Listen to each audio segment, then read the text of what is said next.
Oh, what up, you beasts? How we doing today? Welcome back to Ramblings of a Mad Guy. We are in this. We in this, dog. We on TikTok. We arguing about abortion on TikTok. If you told me when I was, you know, in high school or something that I would be trolling through TikTok to argue with people about abortion, I'd probably say you're insane.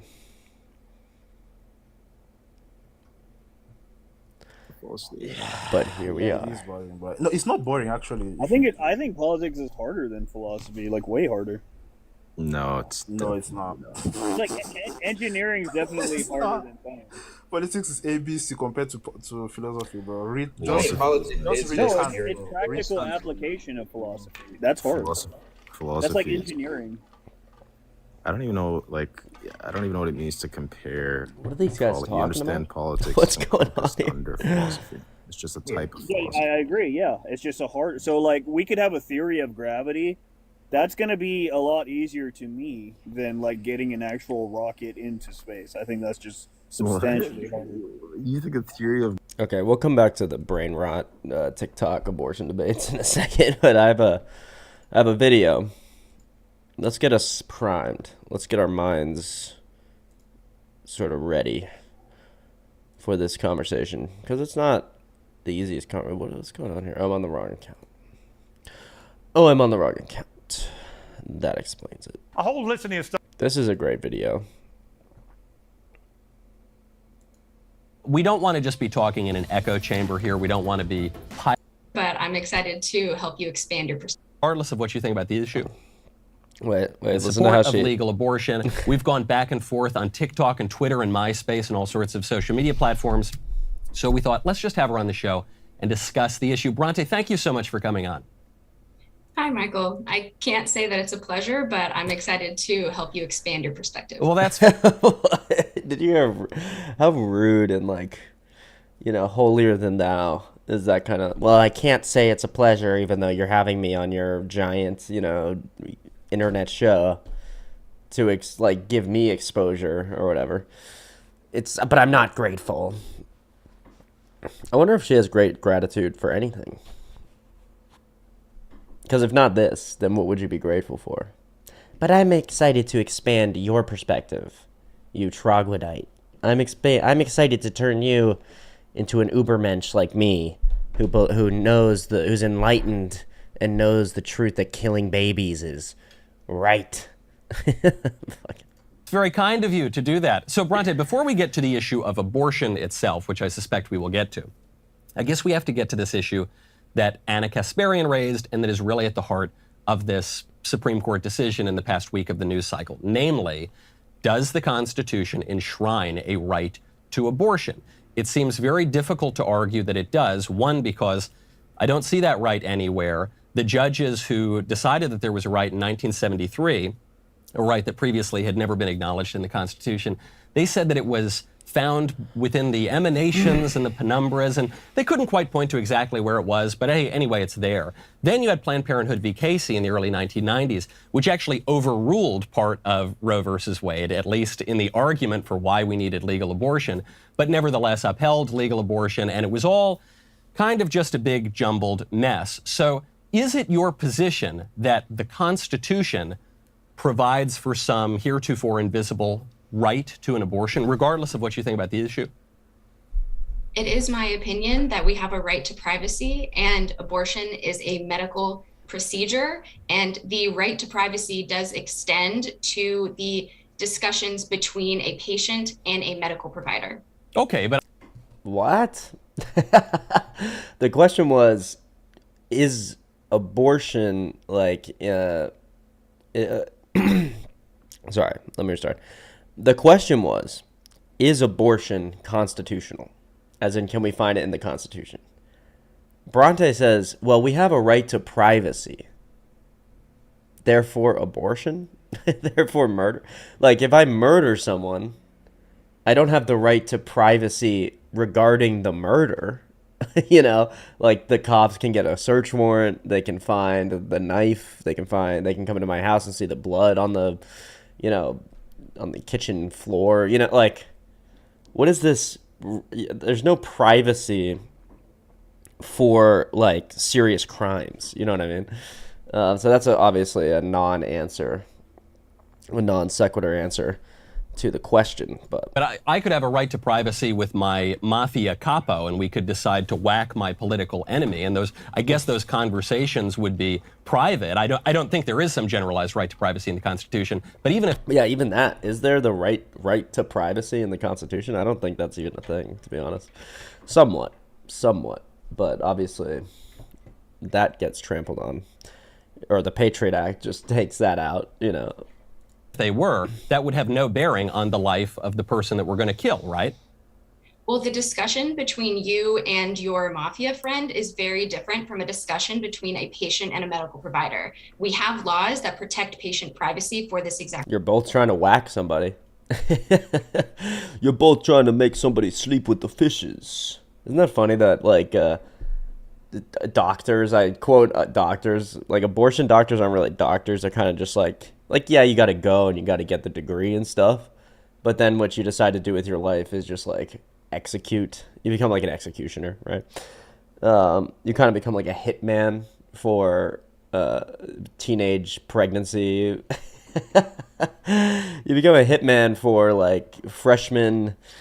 I don't know. I don't want to paint too graphic of a picture of the types of ladies that actually get abortions. It's kind of dark because it's nobody's first option idea, because it's not natural. It's completely unnatural to kill the life that's growing within you.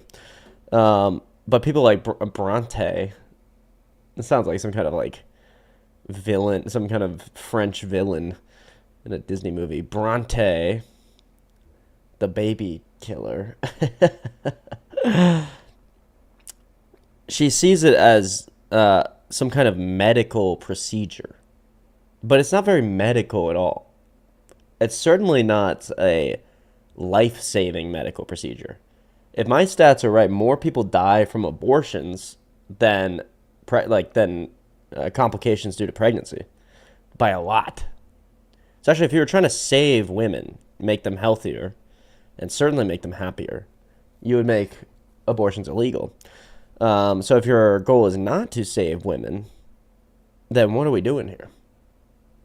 Well, you're propping up demonic child sacrifice. That's what it is. Whether it's conscious or not conscious, the only reason to allow abortion in a society is to sacrifice babies to demons. I mean, that's pretty obvious. Okay. Reason. But I suppose you're right. The distinction is that right now it's illegal for me to talk to my mafia boss and call out a hit on someone I don't like. And it is legal right now, at least according to the civil law, for a woman to talk to a doctor and kill her child. But that very likely will not remain legal if Roe versus Wade is overturned in 13, 14 states. Instantly, that will become illegal. So I guess I'm just talking about the matter itself, beyond questions of the civil law, which might be changing in real time right now. What's the difference? If you're saying it's all about a right to privacy, I'm saying, no, it's about the baby that's being killed. So do you have an answer for that, or are we just denying the humanity of the baby?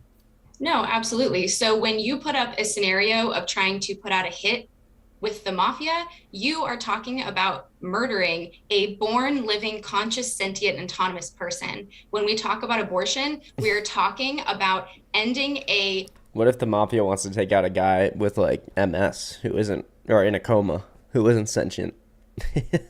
Then is it okay? Then does Bronte support mafia hits?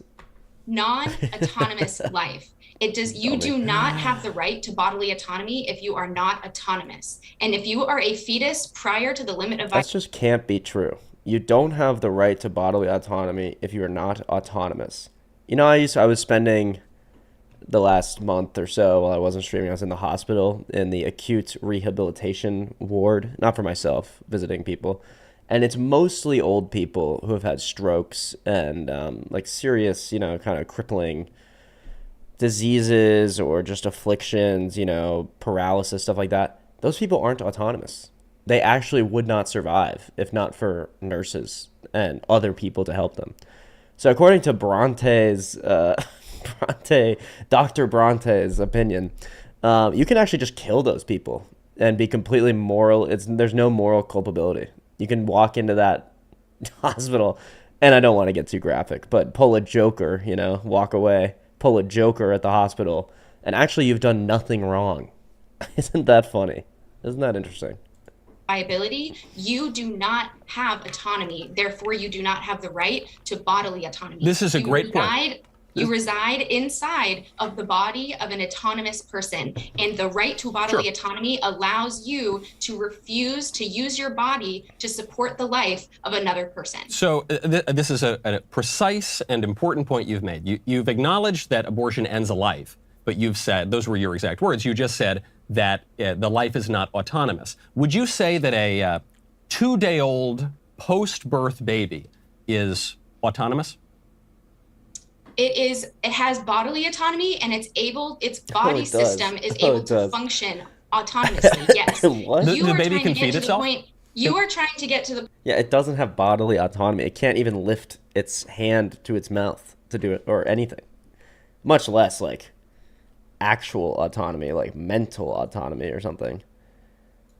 That's just an insane argument. Yes, the baby is bodily autonomous, but so I guess, is she for killing 2-day-olds or no? I guess we'll find out. the point where they require external resources, but any person can provide that infant external resources. The utilization of someone's internal organs is very different from providing external resources. You cannot force someone to be a parent and provide external resources. You can give up that child at any point that you stop consenting to your parental responsibilities and your parental rights. Okay, so that's fine. So we've acknowledged now that the baby is living in the womb or outside the womb. It's a living being, and that the baby is not really autonomous. I mean, maybe it has.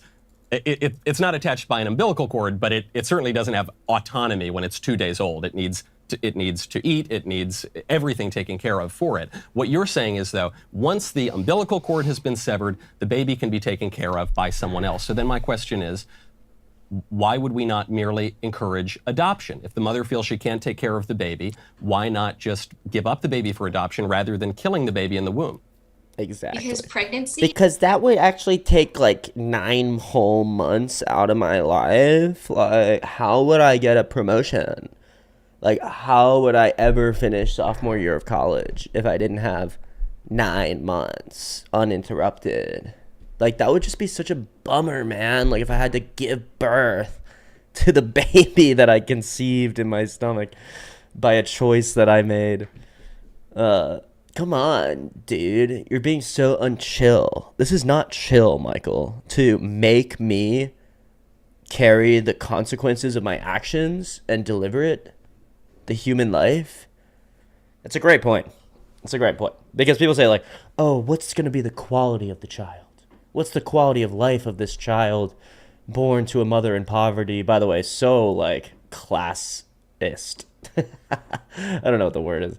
So, like, this, it's an only upper middle class, only really upper class people have this psychotic ivory tower view, which is like, if you're poor, your life is so bad by default that it's not even worth being born.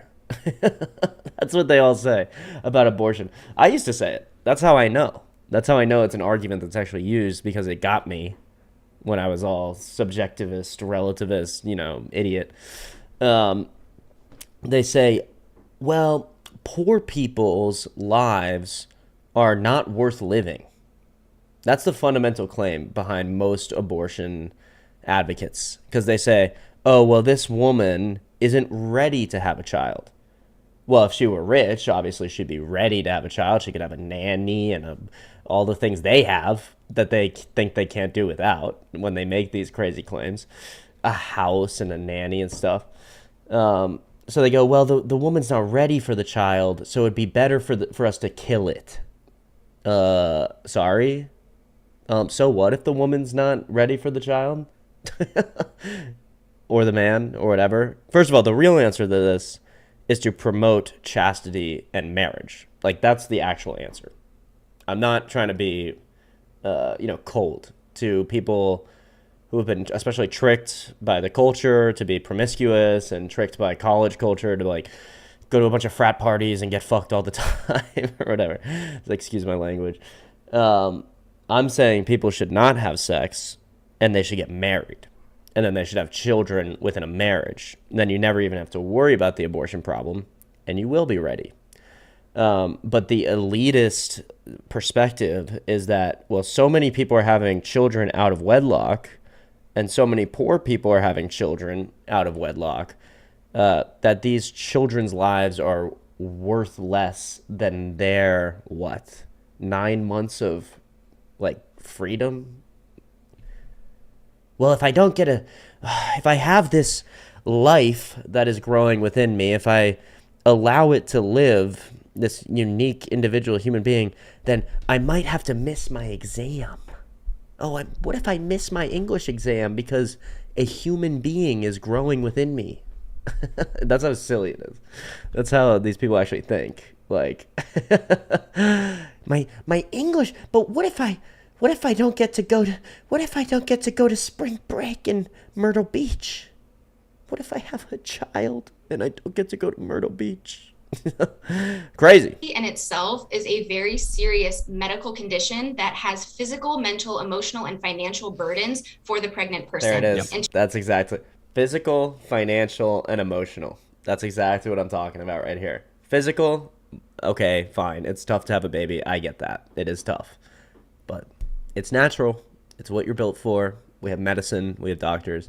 Financial is exactly what I'm talking about. The elitist, these rich white people, which I would never use seriously. I'm just kind of throwing their own language back at them.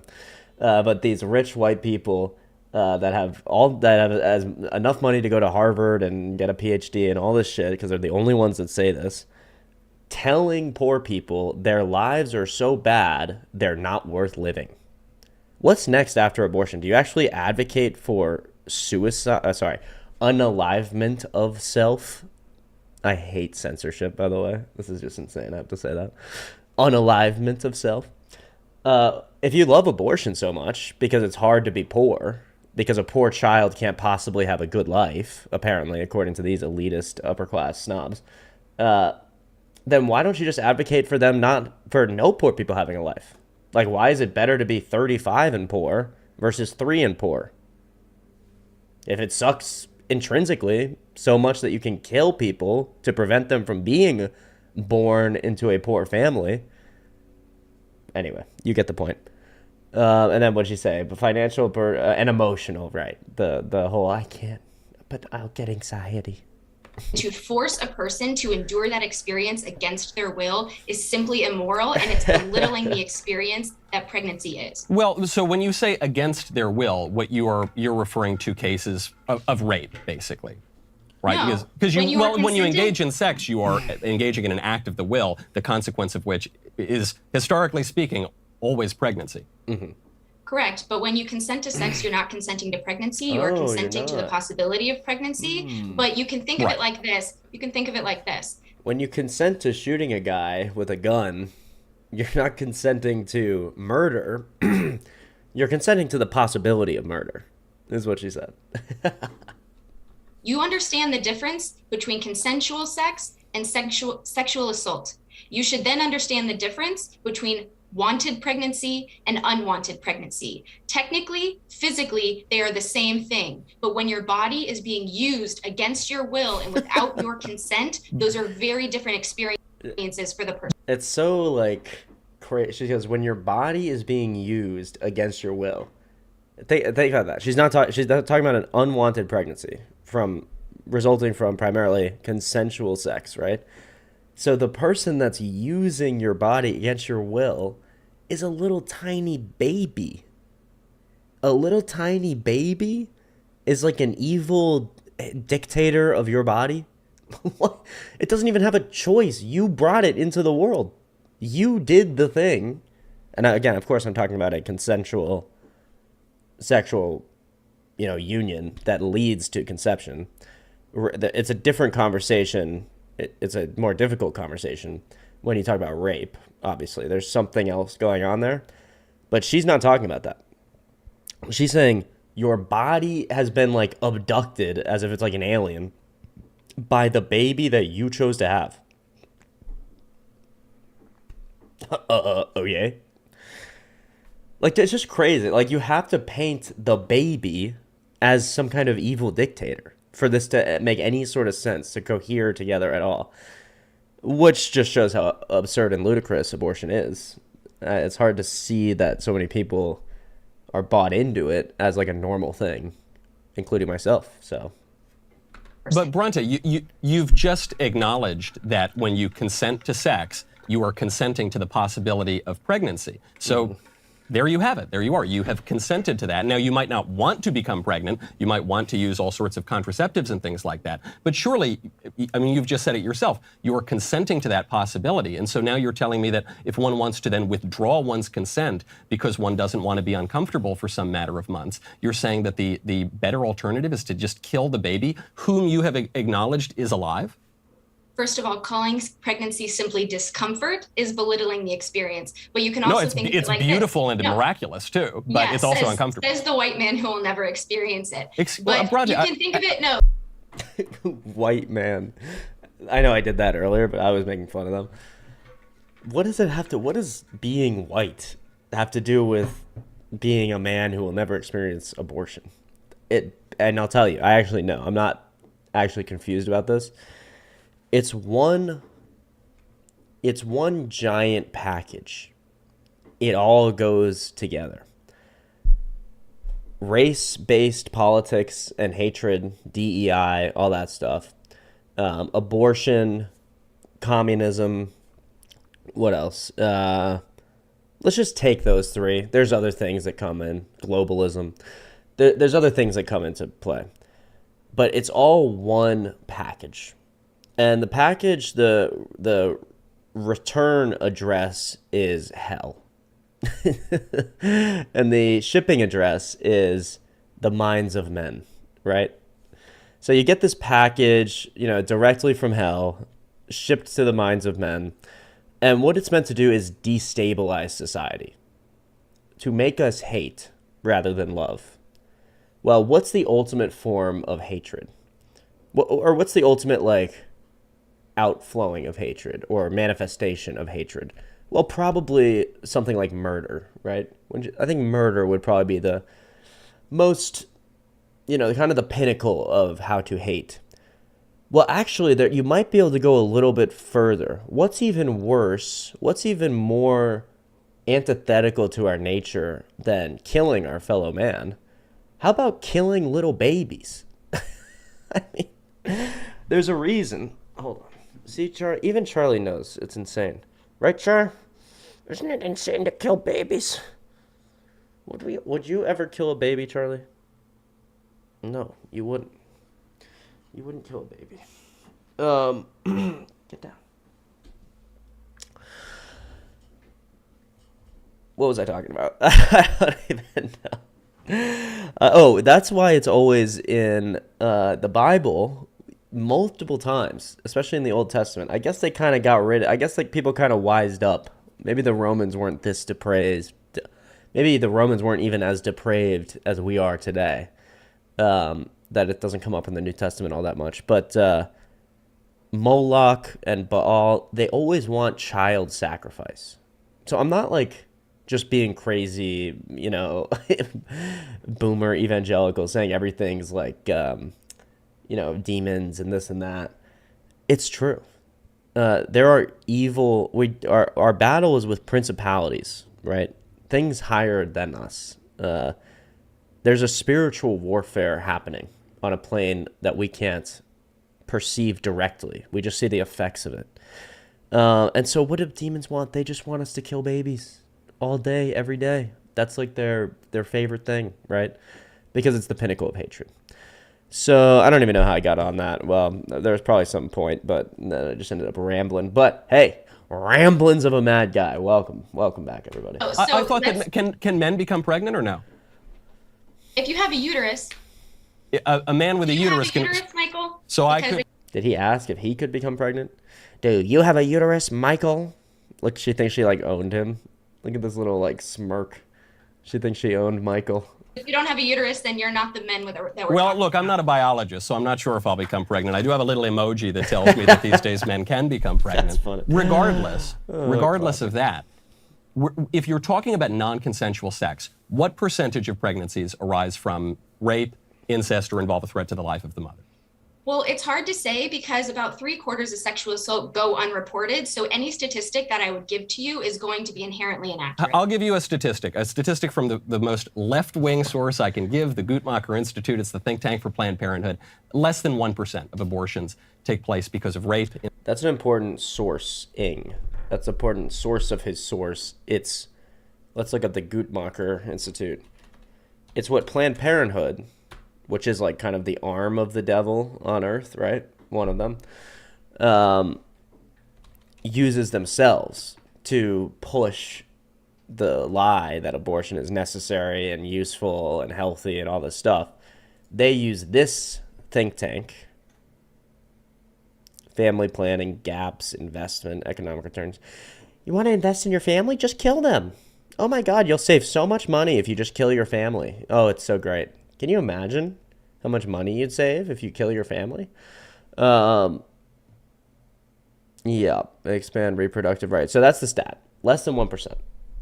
An outlier. I'm not saying it's not wrong. I'm not saying it's not a moral gray area. I'm not saying there's nothing, gripping and important to discuss about those cases. But what people like Bronte do is they take the edge case, they take the exception, and they try to extend it and expand it into the entire rule. We can evaluate things with nuance from case to case.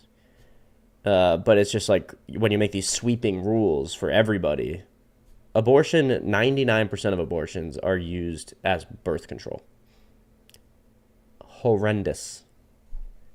Incest or pose a threat to the life of the mother. So we're talking about an according to extraordinarily the ones small that have number. been reported. According to the ones that have been reported. Don't you think if there were a scarier statistic that the most pro-abortion organization in the country might use those statistics? But these statistics are very difficult to collect because, again, sexual assault is a difficult issue and people don't often report them because you see how our political system doesn't often support victims of sexual assault. And so our system doesn't support people reporting sexual assault. Therefore, it is underreported. So this seems difficult for me, Bronte. Well, one, it seems that in the years after the Me Too movement, there was quite a great political impulse to report sexual assault and all sorts of sexual issues. But furthermore, you're telling me that we need to rely on these statistics, trust the science, trust the public health organizations when it's convenient for your argument and convenient for abortion. But we shouldn't trust the statistics when it's inconvenient for your argument and supports the pro-life argument. That is incorrect. You simply don't understand how these statistics work and how they are collected. When you understand and when you analyze statistics, you have to understand the bias and the flaws that they have. And what you are specifically citing statistics that have inherent flaws. That doesn't mean that all of the statistics that we cite are inherently flawed. You have to understand the issue at hand and how those statistics are collected. Okay, fair enough. Why would they even present the statistics, the pro-abortion clinic or think tank or whatever it is? Like, if it's so flawed and it doesn't help their case, why would they present them? So you're saying you don't believe these statistics that are inconvenient, but you say you have perfectly good reason not to believe the statistics. I suppose the question, though, is really beyond the statistics, isn't it?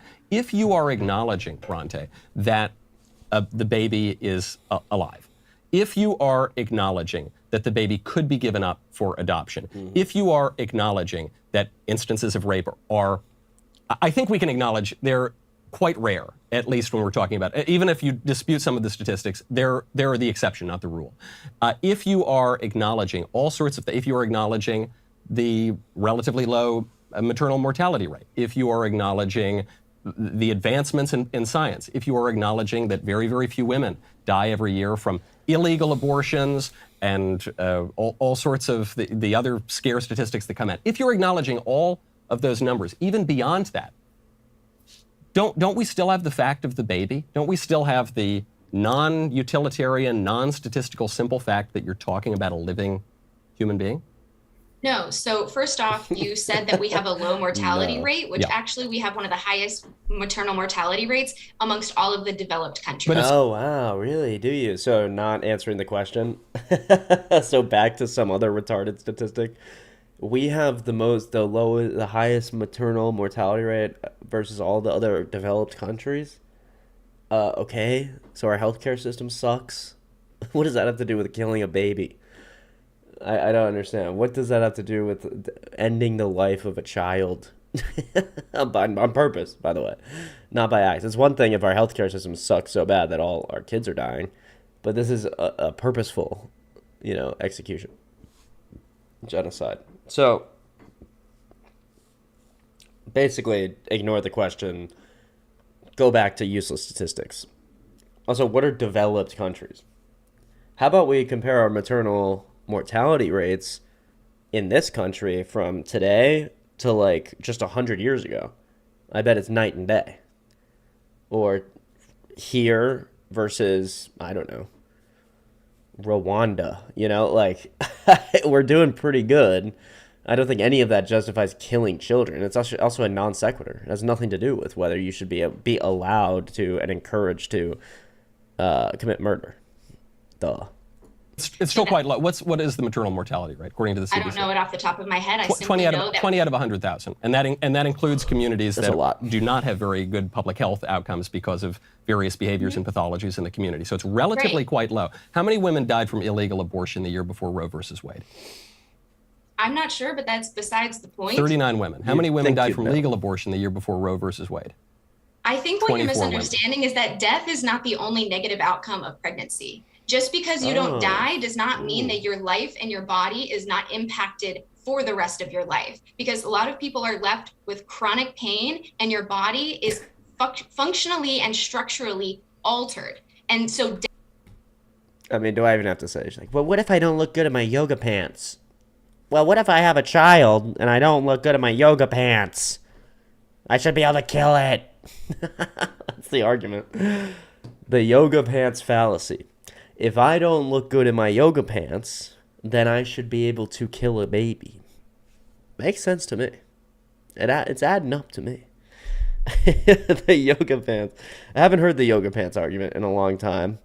It's a solid one. It's compelling. It reaches all across the aisle, really. Men want ladies to look good in yoga pants. Women want to look good in yoga pants. So this is a powerful argument with legs. Let's see if it holds up to Michael Knowles. death is not the most accurate statistic to determine whether or not pregnancy is a negative experience. There we go. So we move past the question of death and we say, well, really, forget about death for a second. It's just that it's very uncomfortable, and not only uncomfortable for 9 months, it might be uncomfortable for the rest of your life, or it might change your body chemistry, it might change the way you look, or it might change. Is any of that, Bronte, I'll leave you with this because I know we're way over the time. Is any of that an argument? Now that we've kind of chipped away, I think None at of that least, is an it's up argument. for the viewers to decide, chipped away at the constitutional argument or the legal argument or the statistical argument or the argument for mortality. Now we get down to, well, I just don't like what it does to my body. Is that an argument, Bronte, for killing a human being who you admit is alive? Absolutely. Everyone has the right to determine. Wait, we have to play that back. Hold on. How retarded do you have to be? Okay, let's hear this. Does to my body. Is that an argument, Bronte, for killing a human being who you admit is alive? Wait, sorry, we'll go back a little bit further so you can see what he's asking her and how shameless her response is. Really, forget about death for a second. It's just that it's very uncomfortable, and not only uncomfortable for 9 months, it might be uncomfortable for the rest of your life, or it might change your body chemistry, it might change the way you look, or it might change. Is any of that, Bronte, I'll leave you with this because I know we're way over the time. Is any of that an argument? Now that we've kind of chipped away, I think at least, it's up for the viewers to decide, chipped away at the constitutional argument or the legal argument or the statistical argument or the argument for mortality, now we get down to, well, I just don't like what it does to my body. Is that an argument, Bronte, for killing a human being who you admit is alive? Absolutely. Everyone has the right to determine the status of their body. They have the right. You heard it here, folks. You heard it here first.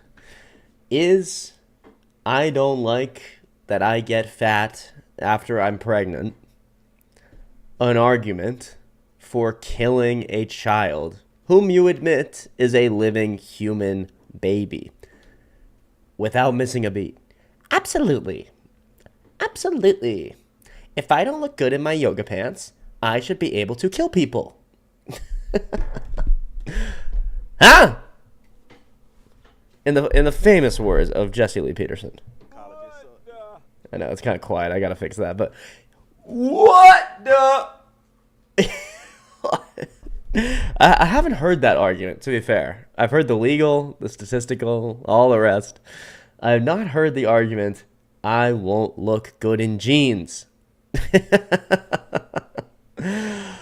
Oh, this is what we're dealing with. This is why this is both the most pressing, like moral issue of our time, but also the dumbest. Like, there is no good argument against it. We got into some shit yesterday about free will, and it took hours, and we got nowhere. This is something that you can't philosophize around. Essentially, it just comes down to, are you willing to sacrifice a child to look good in jeans? And apparently, for some, for Bronte, the answer is yes. To decide when and how their body is used. And if you would like to go back to, I know that you've had a lot to say about vaccines and masks, so I don't think it's very confusing for you to understand when you are concerned about certain effects that certain things might have on your body. Someone has every right to decide whether or not they consent to that. Well, my only issue with the masks and all the COVID stuff is that it's very silly and disordered. But I'm not even making some sort of maximal bodily autonomy argument. Regardless, though, I think they're a little different because we're acknowledging the baby. So I guess I would leave you with this thought from Naomi Wolf, well-known feminist, made this point in the 1990s. She said that what the pro-abortion movement needs to be able to do is defend abortion. And she was, and I think still may be, a defender of abortion. She said, we need to defend abortion by acknowledging the baby, the unborn baby. We need to say that the unborn baby is a baby. Stop pretending he's not a human. Stop pretending he's not alive. Acknowledge that he's a baby and say that for women to be equal, they must be able to kill the baby in all of his humanity. Would you agree with that statement? What I agree with is that in order to protect and value an unborn, non-viable, non-sentient life, you have to actively devalue and dehumanize the pregnant person. You cannot pretend to protect unborn life without actively dehumanizing and devaluing the pregnant person and removing their bodily autonomy, and that is the issue at hand. How is it more dehumanizing for the woman to encourage or even force her to take responsibility for the actions that she took, more so than it is to kill the child who has no choice? Like, that's not dehumanizing to kill people? Isn't that like definite, like textbook dehumanization? It seems to me when we treat women as mothers, we are valuing them. I think it's devaluing women to use them for sex and try to avoid the consequences of sex by killing the baby and then pretending it's somehow legitimate because the baby is not sentient. So as though we could kill someone in a coma, or as though someone who were asleep, the baby were not particularly conscious, as though we could kill people who had mental disabilities. I don't think any of those arguments really work. And I think the issue that's at heart here is that you are suggesting that women being used as vessels for sexual pleasure without dealing with the consequences of sex, namely the creation of human beings. Like she's like scandalized. She's like, that's not what I said. I didn't say those exact words in that order. No, but you said the exact thing. You said that concept. That's your whole worldview, is that women are just for sex and not for procreation. I mean, what? That is somehow more liberating and more empowering than women coming together in love and giving that love with a man to a human being. I think that's what it really comes down to. I find it interesting that whenever you talk about women having sex, you say that we are used, and that proves the fact that not whenever.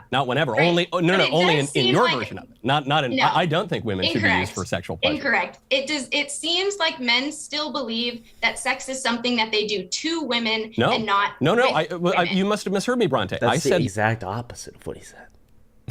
that You men must and have women. misspoken, No, Michael. and I don't think I did, but that's up for You the must listeners have to decide. misspoke. I said that the more valuing, liberating, flourishing view of sex is that men and women come together because they are complementary, they love one another, they join together in marriage, and they create new human life, and that's a beautiful, miraculous, wonderful thing. And I think that the view of the pro-abortion movement is that women ought to be used as merely vessels for sexual pleasure with an out of accountability, such that if there is a product of love, or maybe not so much love, namely a child that comes out of that sexual union, that baby ought to be killed. I think that's a devaluing of women rather than a valuing or a liberation.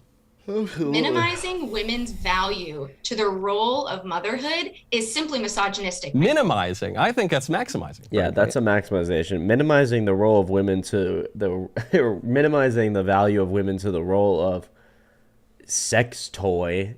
That's what's minimizing. A sex toy is what you have sex with no consequences, with no human interaction, with no humanity. That's what the pro-abortion movement is for. Let's see if these guys are still talking about this. Nope. Let's see what we got. Live abortion debate. Can I handle this? I don't know if I can handle this. Not like myself debating him, but just watching it even. You support Trump? Mr. Dean, yes, I do. Awesome, man. Give me 1 second. Let me thank a couple people here, just 3 people, super duper quickly. Danielle, thank you so much for the $20 over on PayPal. Thank you for the love, Danielle. Danielle with the 20 says, my show is on. I'm on here so much I'm starting to recognize the voice of those that return. Dude, shout out to you, Danielle. I'm really happy that you're here with us. I'm really happy that you enjoy the show, that you enjoy this stream. And thank you for the $20. Please, please, please, please, please show some love to Danielle down below in that comment section, as well as Lucas, thank you for the 5, and Caitlin with the 5, saying, Caitlin... Okay, I'm gonna mute this guest just while I'm reading off these donos. Caitlin with a $5 says that was fucked up what he said to you, just sending love. Yeah, I mean, I have a thick head. It doesn't get through to me just because he said I have a thick head. A little Freudian slip there. It's thick skin, Dean. But I'll give you that one. I misspeak too. But you do have a thick head. That's what it's called, a Freudian slip, when you accidentally say exactly what what's true. With the $50, let's read her message real quick. Says, I wish we could have a president that actually tried to heal the country. Maybe the government would have shutdown would have ended sooner if the literal president didn't spend the whole time stoking the flames and pointing fingers. It's like he doesn't care for us. Oh, wait. No, he doesn't. He doesn't care for us at all. And hopefully we could get into many reasons why in this next conversation. SKXVL. I'm going to go ahead and send you an invite to unmute your mic. Feel free to tell us why you support Trump as president. You've got my full attention. You've got my full attention. You've got my full attention. Before we start, my brother wants to tell you something. Hey Dean, bro, I'm a big fan, bro. I love your debates, and I love how like you're so smart and just like shut the other person up, bro. You're so amazing, dude. I love your. Well, Yeah, I love. All right, it. Dean. All right. I appreciate you for the kindness, man. Thank you so What's much. going on? Thank you so much. Now, well, let's course, see if we can change your brother's mind. What's here. going Take on it away. here? Tell us why you support Trump. By the way, how old did you say you were? 18. What year were you born in? 2001.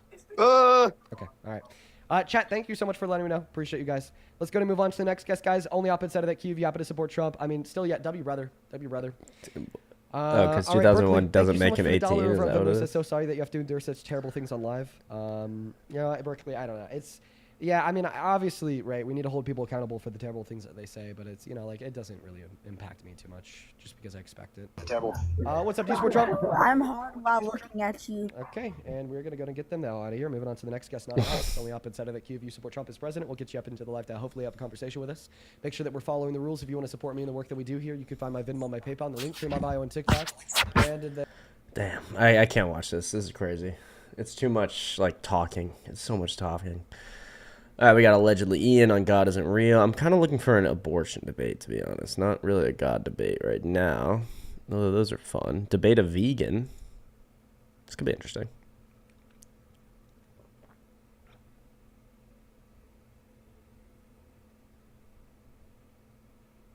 Do I have to... like justified like for them to continue to do so? Like should they would that be an ethical practice still? Well, yeah. So I'm not speaking towards ethics. I'm just talking about whether or not it can be implemented, right? So if you're to try to be a trafficker in a place where the law is enforced by the police, you won't succeed as a business, right? So I'm not- yeah. if I tried to run this project without considering any sort of economic value or costs associated with it, then I won't be successful. And what happens is now some industrial ag or some other company or something else will happen such that this project will not succeed. So I had to, that's a concession I had to make. I had to think about providing some sort of economic value to other people, because if I can't, then this is How about very this, often then? the fork I have with vegans or veganism is that there's some sort of maximal principle that they have about How do I feel about the 19th Amendment? Blake Avila, welcome, Blake. How do you feel? I don't know what the 19th Amendment is, which I should, right? But I never learned all my amendments. Really, never did. Oh, the women, the right to vote. I've heard interesting arguments that was a mistake. I don't feel so strongly about it that I would advocate for it being taken away. It's kind of like one of those things where if the 19th Amendment was taken away, like repealed or whatever, you wouldn't see me crying in the streets about it. And here's the logic. This is the logic that I've heard. Who do you want to vote? You don't want a pure democracy. You don't want, for instance, 6-year-olds and 8-year-olds and 12-year-olds voting on matters of sage importance, right? Of total importance to the country.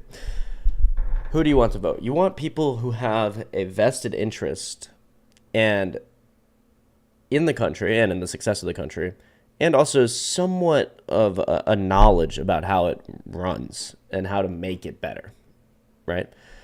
Who are the people that have vested interests? Who do we want to be the sort of building block of the country? Yes, for one thing, abortion would absolutely go away. That's a great point. If we repealed the 19th, then abortion would not be a law. And that's kind of what I'm talking about here. That's what I'm building up here too. What you want are strong families. You want families to be the primary unit of the country. So, how did voting work before the 19th Amendment? Basically, the man of the house would vote on behalf of his family. Now, I think in a healthy, modern, marriage or family dynamic, the man and his wife and his children would largely agree on all the issues, on most of the issues. Or the wife, if she kind of had questions or didn't totally agree or didn't know how she felt about, say, something like abortion or whatever, foreign policy or something like that, then it would be a conversation that they would have, where they could try to convince each other logically.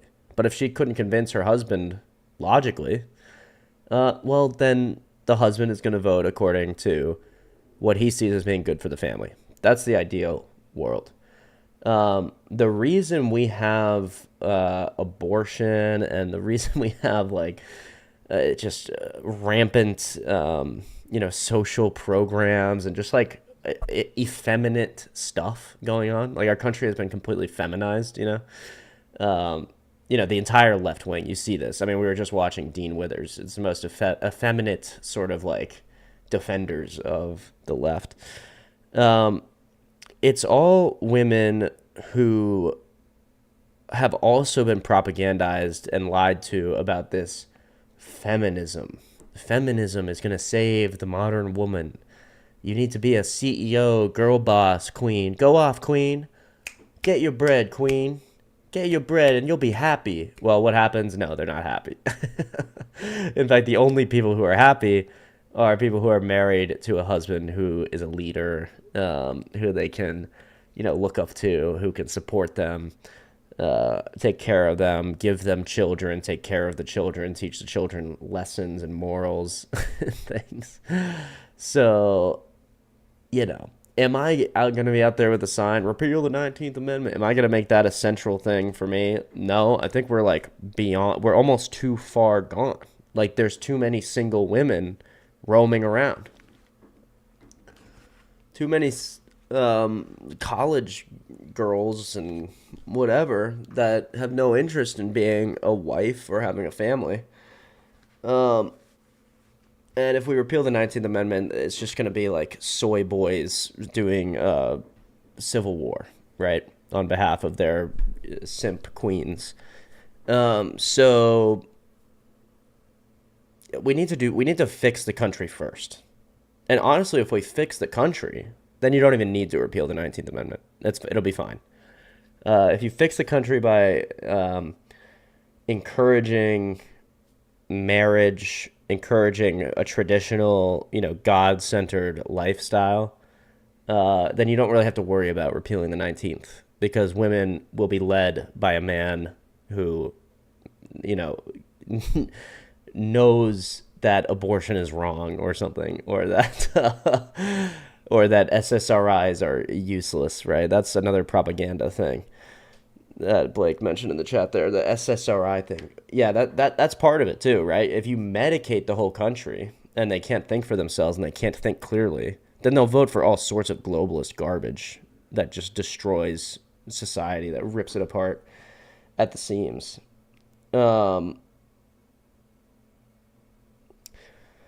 So yeah, that's what I feel. That's what I vaguely feel about that. I'm not saying there aren't women who are logical. State mandated teenage marriage. Yeah. We have Donald Trump himself, actually, and maybe Melania gets a say, but they're gonna pair people together based on, well, whatever DT decides. Or we're gonna do arranged marriages, which honestly, and I'm not saying I'm for arranged marriages per se, right? It would be better than what we have now. Arranged marriages actually would make more sense than nobody getting married. And it's like, how does an arranged marriage work? It used to be more, complex, because a lot of it would have to do with like family titles and money, like, oh, she has a big dowry, but she sucks, but I'm going to marry my son off to the Windsor child because she has we'll get a lot of money and we'll get some, then I can do business with her father or something like that. An arranged marriage system now, where your parents choose a good wife for you, well, who knows you better than your parents? Or your, grandmother, your community, basically. And so it's not the worst thing in the world. If your parents or someone just chooses a wife for you, it'd be better than never having one.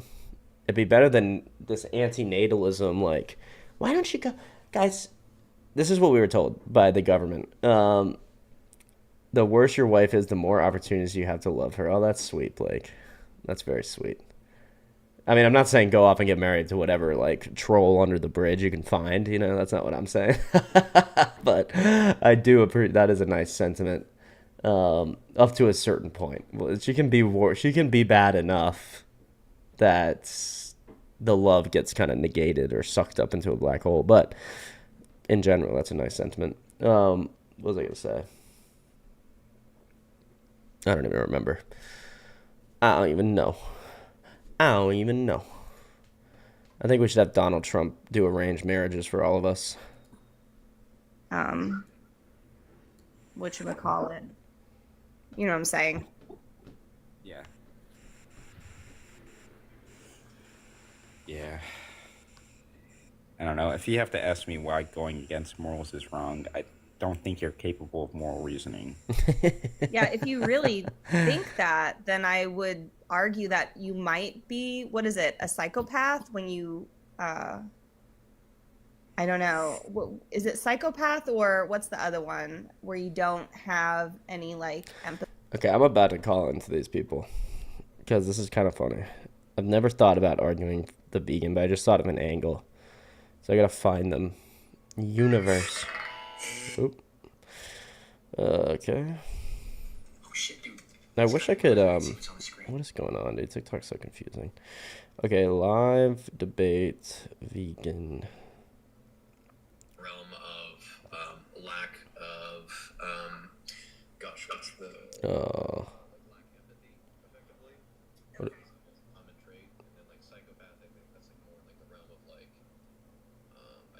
how do I call in? How about I send him a rose? I'll send him a rose.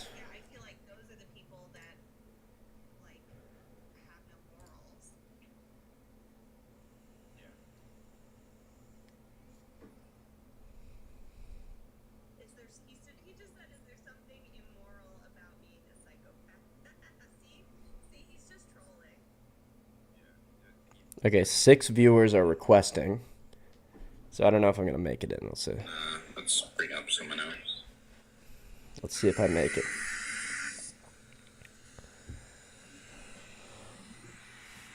Oh, are they not there? It looked like they were there first. Hello? Hello? Can you hear me? Yeah, can I have your age for TikTok? Oh, yeah, I'm 26 years old. Okay, awesome. What's your understanding of what veganism is? My understanding of veganism is that you don't eat any meat or animal products. Is that byproducts? Is that true? Yeah, so we don't consume animals or animal byproducts, but veganism is a principled stance against unnecessary exploitation of sentient beings where practically possible. So it's a moral and ethical stance where you avoid causing unnecessary exploitation or using animals or humans for resources or commodity for personal gain when you can avoid it wherever you can in all areas of life for food, clothing, entertainment, testing, or any other purpose. Okay. Okay, great. So, yeah, I would just say I do eat meat. I also eat meat within the context of an ethical system, which is Christianity. And so we're commanded in the Bible that, Paul has a vision, or actually, I'm sorry, Peter has a vision that God drops this drape over the earth, and it has all these different animals that were previously forbidden for Jews to eat. And he says, no, I won't. And God says, go eat, you can have these now. Peter says, no, I won't do that. He does it 3 times, et cetera, et cetera. Anyway, the message being that in the Bible, we're told that we can eat meat, and we're also told that we have dominion over the animals in Genesis. So that's where my ethical structure runs into veganism. Yeah, what do you guys think about that?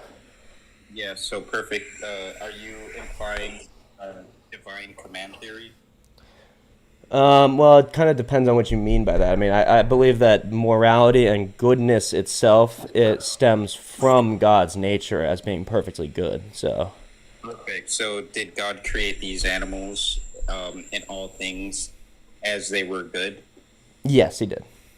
Okay, so if you consume animals, right, then aren't you going against God's good nature? Why do you say that? Yeah, because you have to take away from the goodness of God's nature by unaliving what God produced as good. Well, who said that? Well, who said that it's bad? Who said the God didn't say that it's bad to eat animals? In fact, he told us to do it. So part of the goodness of the animal is that it, for instance, tastes good or something like that. Yeah, it just entailed. So the goodness is in it tastes good. What?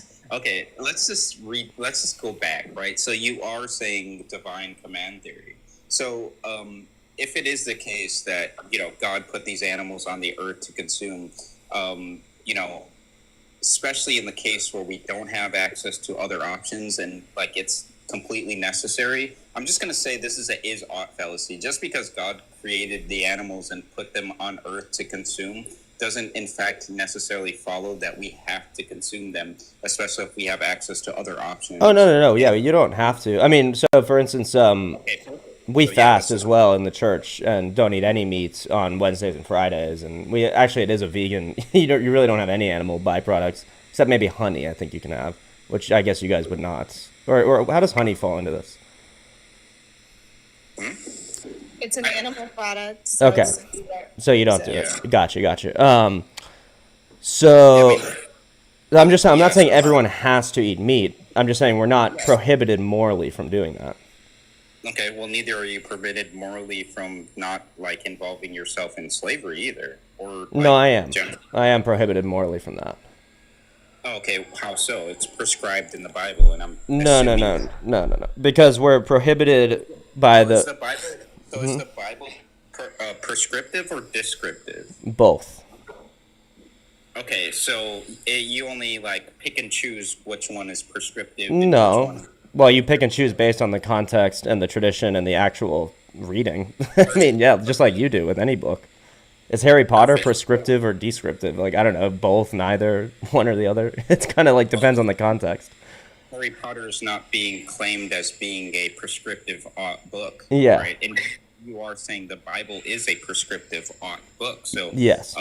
basically, if it is a prescriptive book, and there's passages in the Bible where it prescribes, like Israelites making it morally permissible to enslave others or taking others from nations around them and using them as slaves and as property amongst themselves, and you are claiming that the Bible is a prescriptive book, then that means you ought to own slaves. No, because I'm not an ancient Israelite. I'm a modern Christian. Okay, so you're just picking and choosing? No, it's not picking and choosing, brother. You don't remember the 2 great commandments? Thou shalt love the Lord your God with all your heart, your mind, your strength, and your soul, and thou shalt treat your neighbor as yourself. And we're told that all humanity is made in the image of God. That's What about Ephesians 6:5-9 that says, slaves obey your earthly masters? What about it? So, I mean, that's even in the New Testament. Like, there's nowhere in the Bible where it actually prohibits... Wait. When it says slaves obey your earthly masters, did it say you should have slaves? Did it say people, you should have slaves? So here's the thing. Like, here's the issue. Because, yeah, I understand that it's not saying that you should, but it's also not saying that you shouldn't, right? No, it is. It says explicitly you shouldn't when it says you shall treat your neighbor as yourself. That's a explicit command not to have slaves. Can you describe how that is explicitly saying that? Well, Because yeah. you could still own slaves and treat them with like maybe some sort of like I guess humane treatment or stuff, and say you're treating them as you would themselves, but you're still holding them against your will. Like there's nowhere that says that. Would you enslave yourself? Hold on. But the very fact that there was nowhere in the Bible where it actually explicitly says that we shouldn't own slaves, but there are different passages in the Old and New Testament that says how you should treat slaves if you own them. Yes. Just implies that it is permissible to own No. slaves. So now you're just making up context with one. I'm not making up any context. You're ignoring the context. Like dominion and like animal consumption. What context though? We live in a fallen world, so we're sinners. We have all sorts of sin. We do all sorts of sinful things. It's okay to sin more, right? You're just being ridiculous at this point. So now you're saying I only follow the New Testament, right? No. I don't only follow the New Testament, but I understand the context of the Old Testament and the New Testament. Yeah, now you're contradicting yourself. How so? At first you said, "Oh yeah, well, I only follow the New Testament." I never said that. What? You did, because I brought up to you what happened in the Israelites, and you're like, "Oh no, I don't follow that." And I said I'm not an ancient Israelite, and that is a passage in a book that I do follow, the Old Testament, talking to ancient. Yeah, that's prescriptive. Prescriptive to people who aren't me. That's what I'm saying. Like I actually am following the context of the book. yeah, that's fine. So the New Testament doesn't, command eating animals. In fact, Jesus' teachings emphasize compassion, mercy, and love for all creation. The only reason people ate animals then was cultural necessity, not divine command. So, premise one. So you don't believe Peter had that vision? Yeah, I don't care about Peter's vision, right? A vision doesn't mean anything, right? I'm more like, if we follow the Bible, I'm more concerned about what Jesus's vision was, and that was compassion for all. Well, right? Jesus's vision was to set up a holy Catholic and Apostolic Church that he could pass down his teachings through. Peter is the first. Yeah, not to exploit animals. Yeah, not to exploit animals. So where is that actually in the Bible? Yeah, so premise one, Jesus' moral law centers around compassion, mercy, and justice. That's Matthew 5-7. Premise two, causing unnecessary harm or exploitation contradicts compassion and mercy. Okay. Conclusion, therefore, even the New Testament ethics, eating animals where alternatives exist, violates Christian moral principles. Now, if Jesus said, love your neighbor, and your neighbor is anyone capable of suffering, then compassion just doesn't stop at species lines. And I Okay, know you so if explained Jesus that, ate meat, would this blow up your syllogism?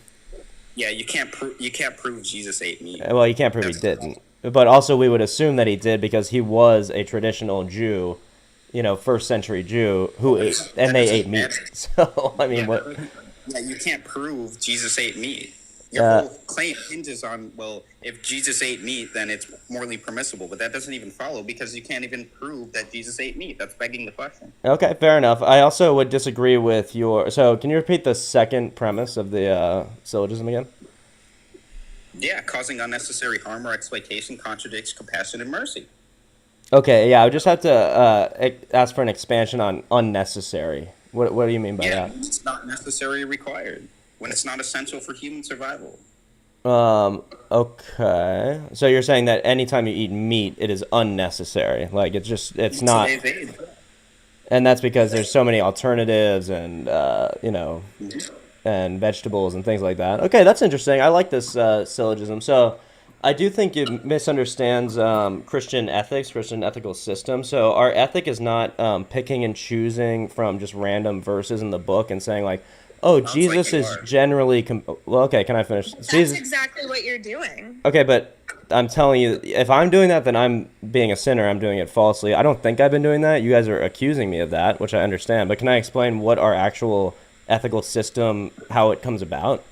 It's not from random and individual quote minds verses from the Bible that you pick out and say, oh, well, Jesus teaches compassion, therefore whatever I see as compassionate is compassion, is what Jesus taught. You literally picked out a verse in the Bible where Peter had some type of vision. What are you on about, bro? Because that verse is told to us through the apostolic tradition from the church fathers from the first century. Well, that's what I'm telling you. You can't just take... But I only took that I took that verse because it's Christian ethical teaching that we are allowed to eat meat. And I've looked into, well, why are we allowed to eat meat? That's one of the verses. But you don't have to. Okay, I agree. I completely agree with that. It's not necessary, and because... And I would say it's not unethical. It's exploitative. Yeah, it is unethical.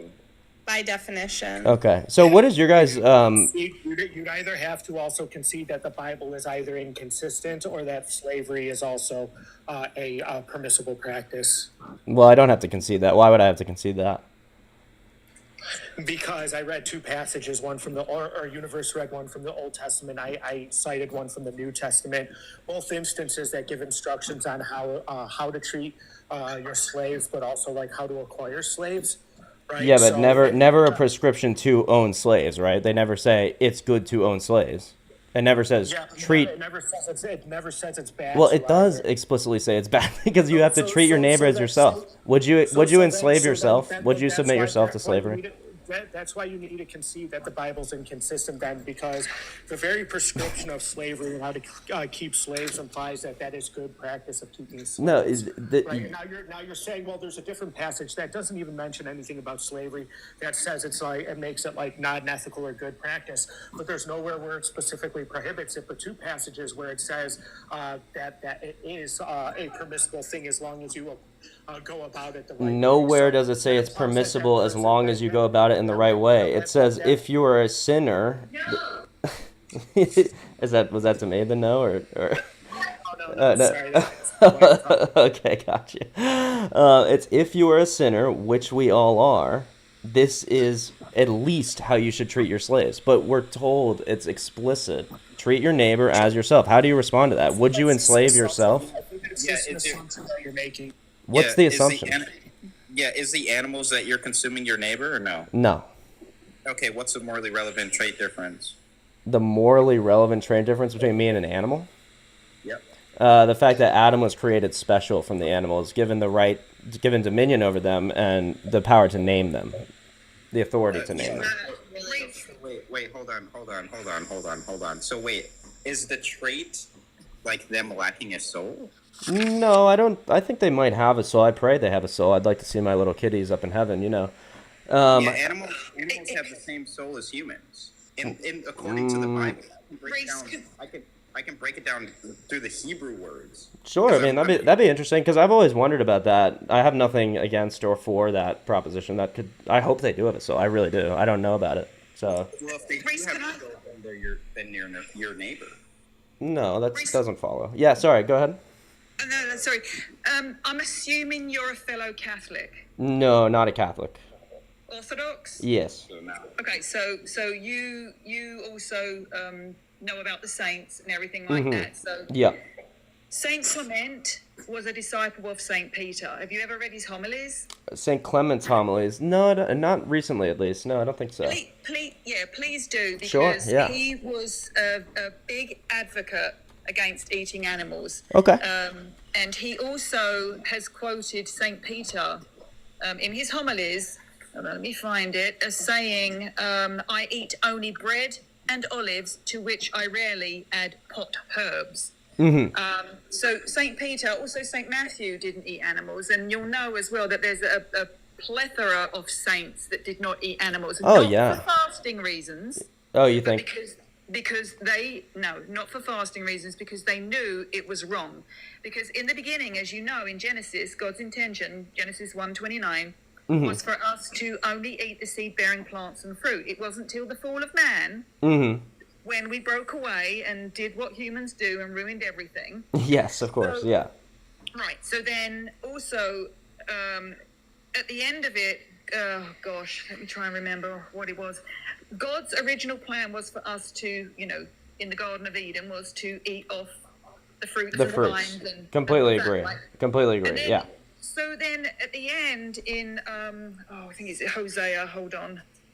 Mhm. God says, here we go.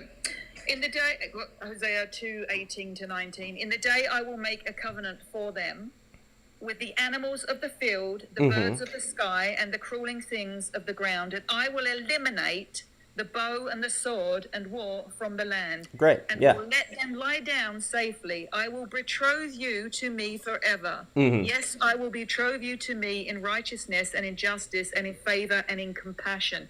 His Mhm. whole purpose for us is to live in harmony with every creature, not to do what we are doing to them. Completely agree. But are we in that day right now? But we can create it. That's what we're working No, for. we can't. That's not Christian teaching. We can't create it. No, Christ will come back. Yes, we can. You don't believe in Revelation? What? Meantime, then you want to cause harm. No, I don't want to cause any harm. But how do you? Well, okay. Let me respond to a couple things. The fall of man. Can I respond to a couple things? So, in terms of if there are church fathers that don't eat meat or speak in favor of vegetarianism or veganism or whatever, as a Catholic, that doesn't define church dogmatic teaching. Like, saints can disagree with each other about things. Absolutely. So, okay, so just laying that out there. Yeah, of course. So, that's beautiful. I'll read Clement about that. It's very interesting. But his teaching on that will never define Orthodox dogma by itself. That'll have to be something that comes. Okay. Secondly, this is just out of curiosity. I'm not trying to be argumentative. How do you respond to the passage, which I should really pull up, of Peter's vision of the animals and Christ himself saying, I bless you to eat these animals. Like, what does that mean? Why would Christ do that? And was that a demon? Was that a trick vision or something? Like, what? I don't understand. Well, as a Catholic, and I don't know about Orthodox, I really don't know much about Orthodox. Mhm. I do know that, I don't know what type of Orthodox you are. There are many. I don't know if you're in communion with Rome, but as Catholics, Well, not with we are Rome, taught- but yeah. Okay, go So ahead. you're not, okay. There are Orthodox that are in communion with Rome. That's why. I Well, said there's that. Eastern Catholics, I think. But yeah, okay, fair enough. So we are taught not to take the Bible literally.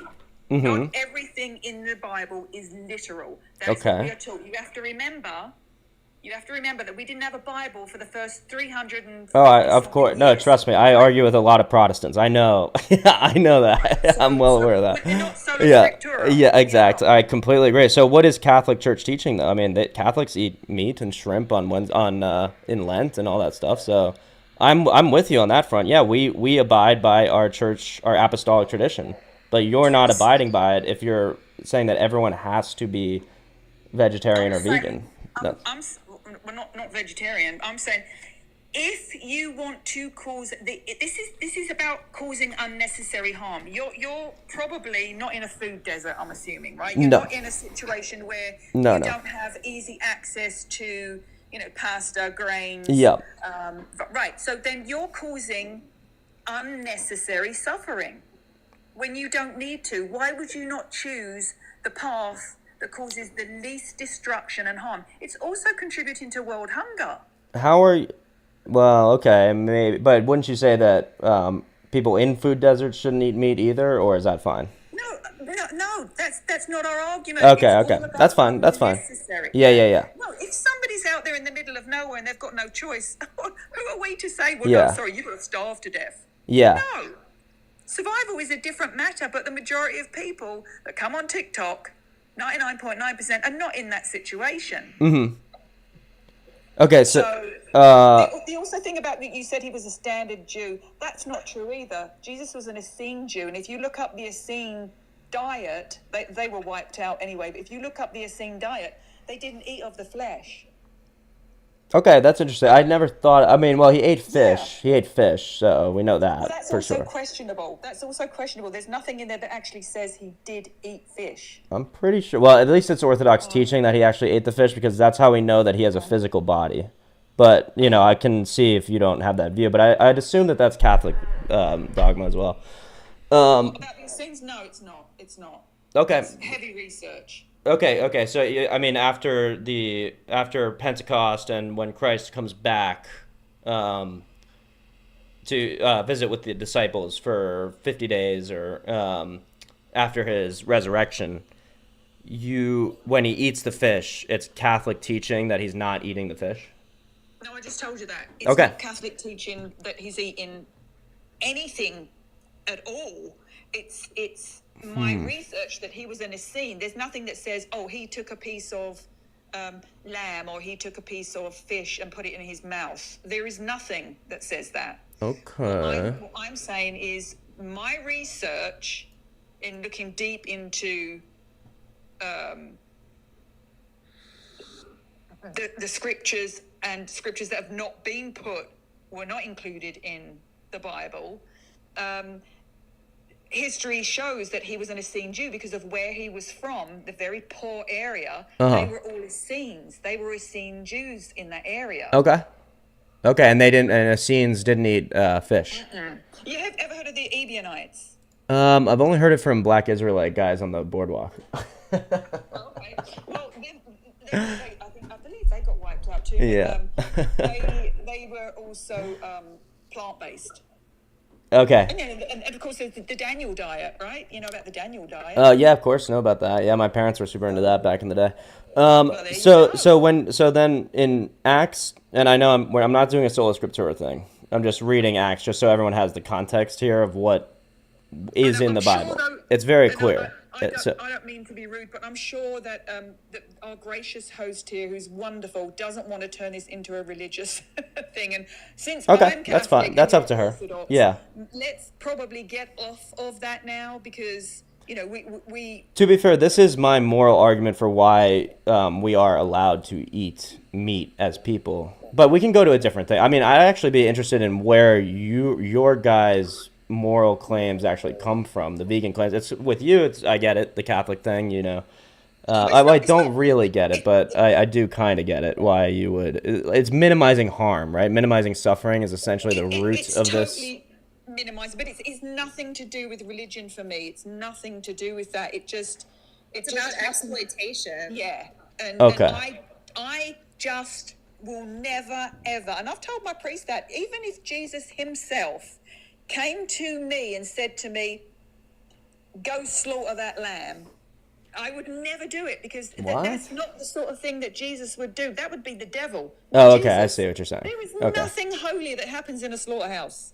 Yeah. Nothing. I mean, except that, it's funny you use that as an example that God actually did come to many people and instruct them to slaughter rams and lambs and all sorts of things. So it's kind of interesting you would use that as an example. It's something you would never do if God asked you when he's asked many prophets to do that. most famously Again, Moses. again, And again, that is that literal or is that giving an example? I think it's pretty literal. You don't think the story of Isaac and you don't think that's a literal story? No. Really? No. This is. I don't think this is very the Catholic view. I mean, I don't want to judge or I can't. There's a lot of things that I don't align with it. But that's okay. It doesn't I make see. you a bad. No, it doesn't. It just doesn't make you a bad person. Certainly Jesus not. himself was called a heretic by the Pharisees. So I'm in good company, right? Well, I don't think you want to say that you're a heretic Never of being good align with oppression of any kind, regardless of regardless of what even Jesus would say. No, because that wouldn't be Jesus. That is not the Jesus I know. We have whitewashed him. We have made him into this like blue-eyed, blonde-haired white man, which he wasn't. Right. And I'm saying I think you're whitewashing him and saying that he was something like some kind of modern vegan, which he also probably wasn't. Just like he wasn't a white-haired, blue-eyed devil or whatever, Are you saying that because you think veganism is some like whitewashing thing? I mean, I don't think it's entirely like modern. I'm sure there's sort of cultures that have it. Yeah. Can we get off? I'm curious about something. This is not related to religion. But Okay. Yeah. How do you feel about other countries that farm and eat dogs and cats? Is that something that you're okay with? Personally, that just kind of.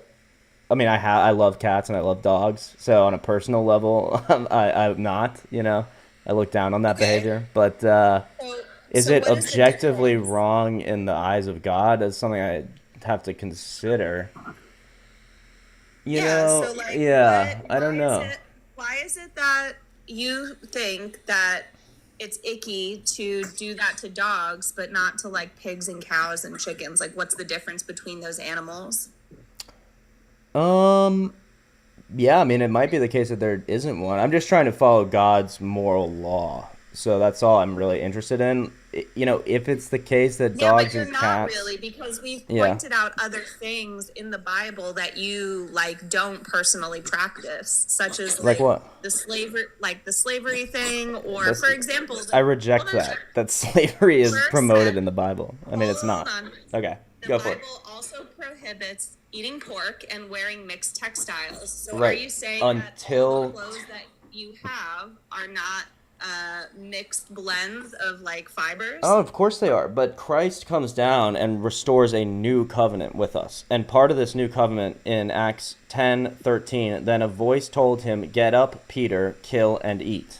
In terms of the textiles and all the sort of old Mosaic laws, Christ says, "I am the fulfillment of all those laws." Okay, but so you're picking and choosing. So my point is that we can look at things in the Bible and say, well, that was a long time ago, and maybe there's a better way of doing things now. I'm sorry, I'm not saying I'm a priest or a perfect representation of the Orthodox position, but I'm not picking and choosing. I'm representing the Orthodox apostolic tradition to you. So I'm not saying this is true because I can read one verse and my interpretation of that verse is always correct because I'm the one reading it and I'm perfect, which is kind of what you guys are doing. But I'm saying the tradition tells us how to interpret the Bible, and that's what I'm trying to report to you right now. Okay, so let's get away from the religion. I'm just wondering, what is the difference between stuffing dogs and cats into tiny cages and breeding them forcibly to eat them? And that's not okay to you, but doing that to pigs and chickens is okay. Oh, well, to be fair, I don't think that's okay to do to pigs and chickens. Factory farming, shoving them into horrible conditions and things like that. You support it with your money. Oh, well, maybe. I try not to. I really try not to. I try to shop at my local butcher. No, I mean, I do. I try to eat meat responsibly. You go to Chipotle sometimes. I'm sure you go out. Yeah, you're right. Definitely. Sometimes I go out. Sometimes Chipotle, things like that. That's fair. Totally. Do support factory farming with your dollars. You vote with for my it. dollars. Yeah, absolutely. So, and I'm also curious about this. If we do want to talk about what God commands and everything. Mm-hmm. I mean, do you really think that if Jesus were to come down to earth, and look at factory farming, do you think that he would actually be okay with that process of like what we do to animals in factory farms? No, I think he'd be horrified by that. I think that would be one of the great moral outrages of our generation, that this is what's happening. But so I'm in favor of responsible farming. But you guys are against that as well? Like, so if I say I only ever eat meat that I raised responsibly. But you support factory farming, so you're saying that it is okay to do this thing that you are supposedly against. What? Sorry? It's okay to do the thing that I'm supposedly against? So, like, you're saying that you oppose factory farming, and you even say that you think Jesus would oppose it and he would be horrified, yet here you are saying that you pay for well, it. Well, there is a certain economia, because, so, for instance, do you have a cell phone? No, we're not doing that. But why not? It's the same thing. No, it's not. How is it not the same thing? Yeah, because there's no way for you to trace the line of, lineage of where, the minerals that come from to use the phone or to make the phone. But we can directly trace. No, you can. Okay, do it. Well, you don't know. I mean, you don't know that all the cobalt in the world is. Yeah, do it. Yeah, sure. We can say the country it comes from, but you cannot tell me where it actually comes from. This is making me upset because you're fucking dodging. You've been dodging this whole time just to justify unnecessary exploitation. What did I dodge, brother? What did I dodge? Fucking God to justify. Get the fuck off my panel if you can't actually have a discussion and reason correctly, dude. Well, like, you're literally justifying using an animal when you don't need to, slaughtering them and consuming them for fucking pleasure, right? When you have other options and saying, oh, well, God made it, so God, it's okay if we do it because God did it. Fuck out of here, dude. I mean, yeah, if you don't agree with that, that's fair, but that's just my perspective. Yes. So I don't, what can I say? I don't care about your perspective. Clearly. Reality that's happening right now is animals are being used, slaughtered for unnecessary purposes when we have other options, and you're trying to sit over here and say, well, my Bible says it's morally permissible because X, Y, and Z had a fucking vision. Well, who gives a fuck? Because you have to have do you believe, I mean, you must believe in objective morality to have this claim at all. So what is the source of objective morality? What is it? The source that exists of the objective reality of unnecessary harm and suffering and exploitation is sentience. Because without sentience, morals don't fucking exist. Oh, morals don't exist without sentience. Okay, interesting. Exactly. So morals are subjective? Like there's no objective morality before sentient creatures came about? Objectively, sentience exists. Therefore, if sentience exists objectively and morals are dependent on sentience, then it is logically follows that morals are objective and morals apply to sentience. No. It does not logically follow that. If morals are dependent on sentience, then morals did not exist prior to sentience. Yes or no? Can you have morals without sentience? Yes, obviously, without human sentience. Okay. So you're telling me you can harm a rock because rocks aren't sentient? Well, morality to me doesn't have to do with harm and suffering the way you're saying. That's another problem, that those claims are also just subjective claims, like what is suffering and what is harm. But back to your point, you said that morals are dependent on sentience. So did morals exist prior to human sentience? Yes or no? No. Or any sentience? They're hand in hand. Oh, okay. So they're not objective by definition. Objective means universal, as in true throughout all time and space. You cannot have morals without sentience. So if God is sentient, then you cannot have morals without sentience. What are you not understanding? Well, I believe, okay, I'll agree with you in the sense that, yeah, within the context of God's sentience, all morals exist. I agree. But are you saying, so you are a theistic vegan? Like, it doesn't matter what I am. I don't have to expound on that. Well, I thought you might like to, but I believe morals are objective based on the objective existence of sentience. Like if we had a theological debate, I will destroy you because you cannot prove that your God exists. Okay. I can prove that I can grant you that God exists, but you couldn't prove that your God is the only true God and that is the God that exists. Well, I would try. I would go through the transcendental argument, but I would do it kind of deductively, where like we would take the competing systems. No, that's begging the question. Well, you haven't even heard the argument, so how do you know it's begging the question? Because it will be begging the question. Oh, okay, because you can see the future and stuff. Okay, got you. Yeah, right. Okay, fair enough. I can. I have precognition. Oh wow, that's cool. So okay, well let's get back to the point. So, in terms of why eating animals is wrong, objectively, it's because it causes harm to a sentient creature. Is that basically the case? It causes disvalue. Disvalue? I mean, that's even worse because value is a subjective thing as well. So how are you gonna get out of that? It's value to one's own intrinsic value, right? Yeah. Like we're not saying like it causes disvalue from what we ascribe. You would ascribe that you yourself have value to yourself, right? Yeah. By somebody harming you, they would be disvaluing that from your perspective, right? Right, but also from the perspective of God, as He says, we're made in His image. But yeah, I'm just describing what we mean by disvalue. It's the value that an individual holds to themselves, so that's respective to their own sentience. okay, gotcha. And so, how is it? How does it follow that to die is to disvalue yourself? What? Well, if the animal is disvalued by nature of dying, like how do you get to that point? No, disvaluing would be like me coming and like punching you in the face. Like that would be a disvalue to your own sentience, right? You naturally expiring wouldn't be like wouldn't be somebody disvaluing your own experience. Oh, so it's about like the individual experience of the thing being disvalued? It's the exploitive act, right? So like if I were to come punch you in the face, yeah, like I could ascribe you zero value, but it would be a right. disvalue to your own like personal sentience, right? Your own intrinsic value. Okay.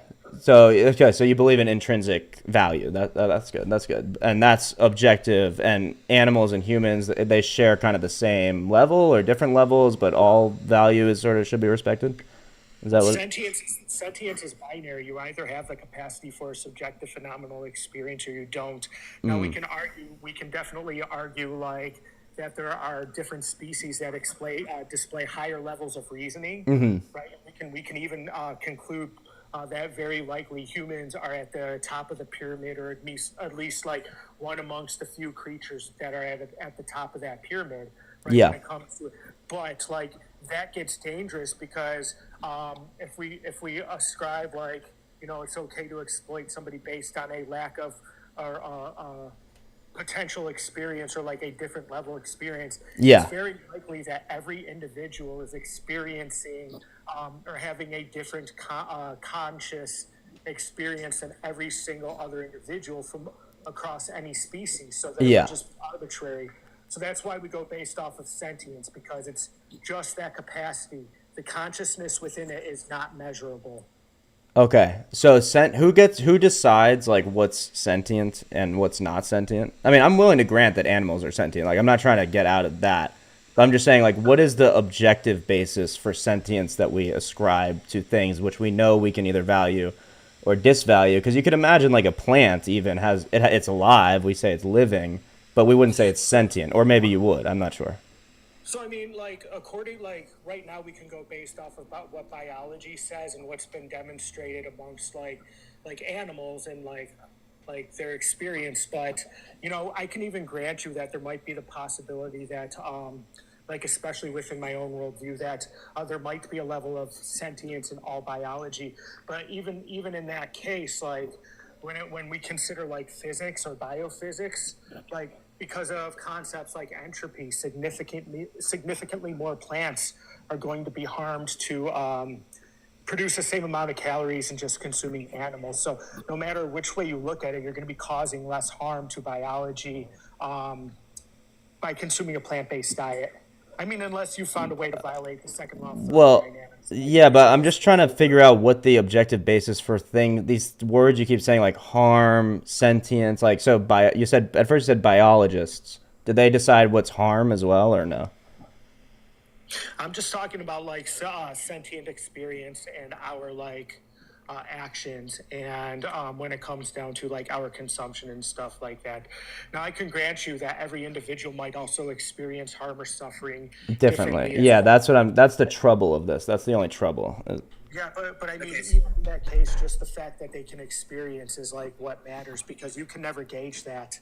right? Like Right. just because I might like experiencing pain, I might get a different sensation than you might get experience. It Right. doesn't mean that that somebody should deny my intrinsic value or yours. Yeah, I'm just not seeing that. So, like, if you're some kind of sadomasochist, obviously people think it raises their value to go out and, like, get their nuts stomped on by a dominatrix or something like that, you know? So, people do seek out very different ends based on their subjective experience of pain or harm or whatever, you know? They're not doing it because they think it raises their value. They're doing it because they have a fucking kink. Yeah. Yeah. But so, I mean, but that's wrong. Should we stop people from doing that? I mean, you know. I just want to mention the answer to your question is a brain and a nervous system, right? That it was what gives rise to the capacity of sentience, biologically. I apologize. Oh, I understand. Yeah, that's of my own particular worldview. uh-huh.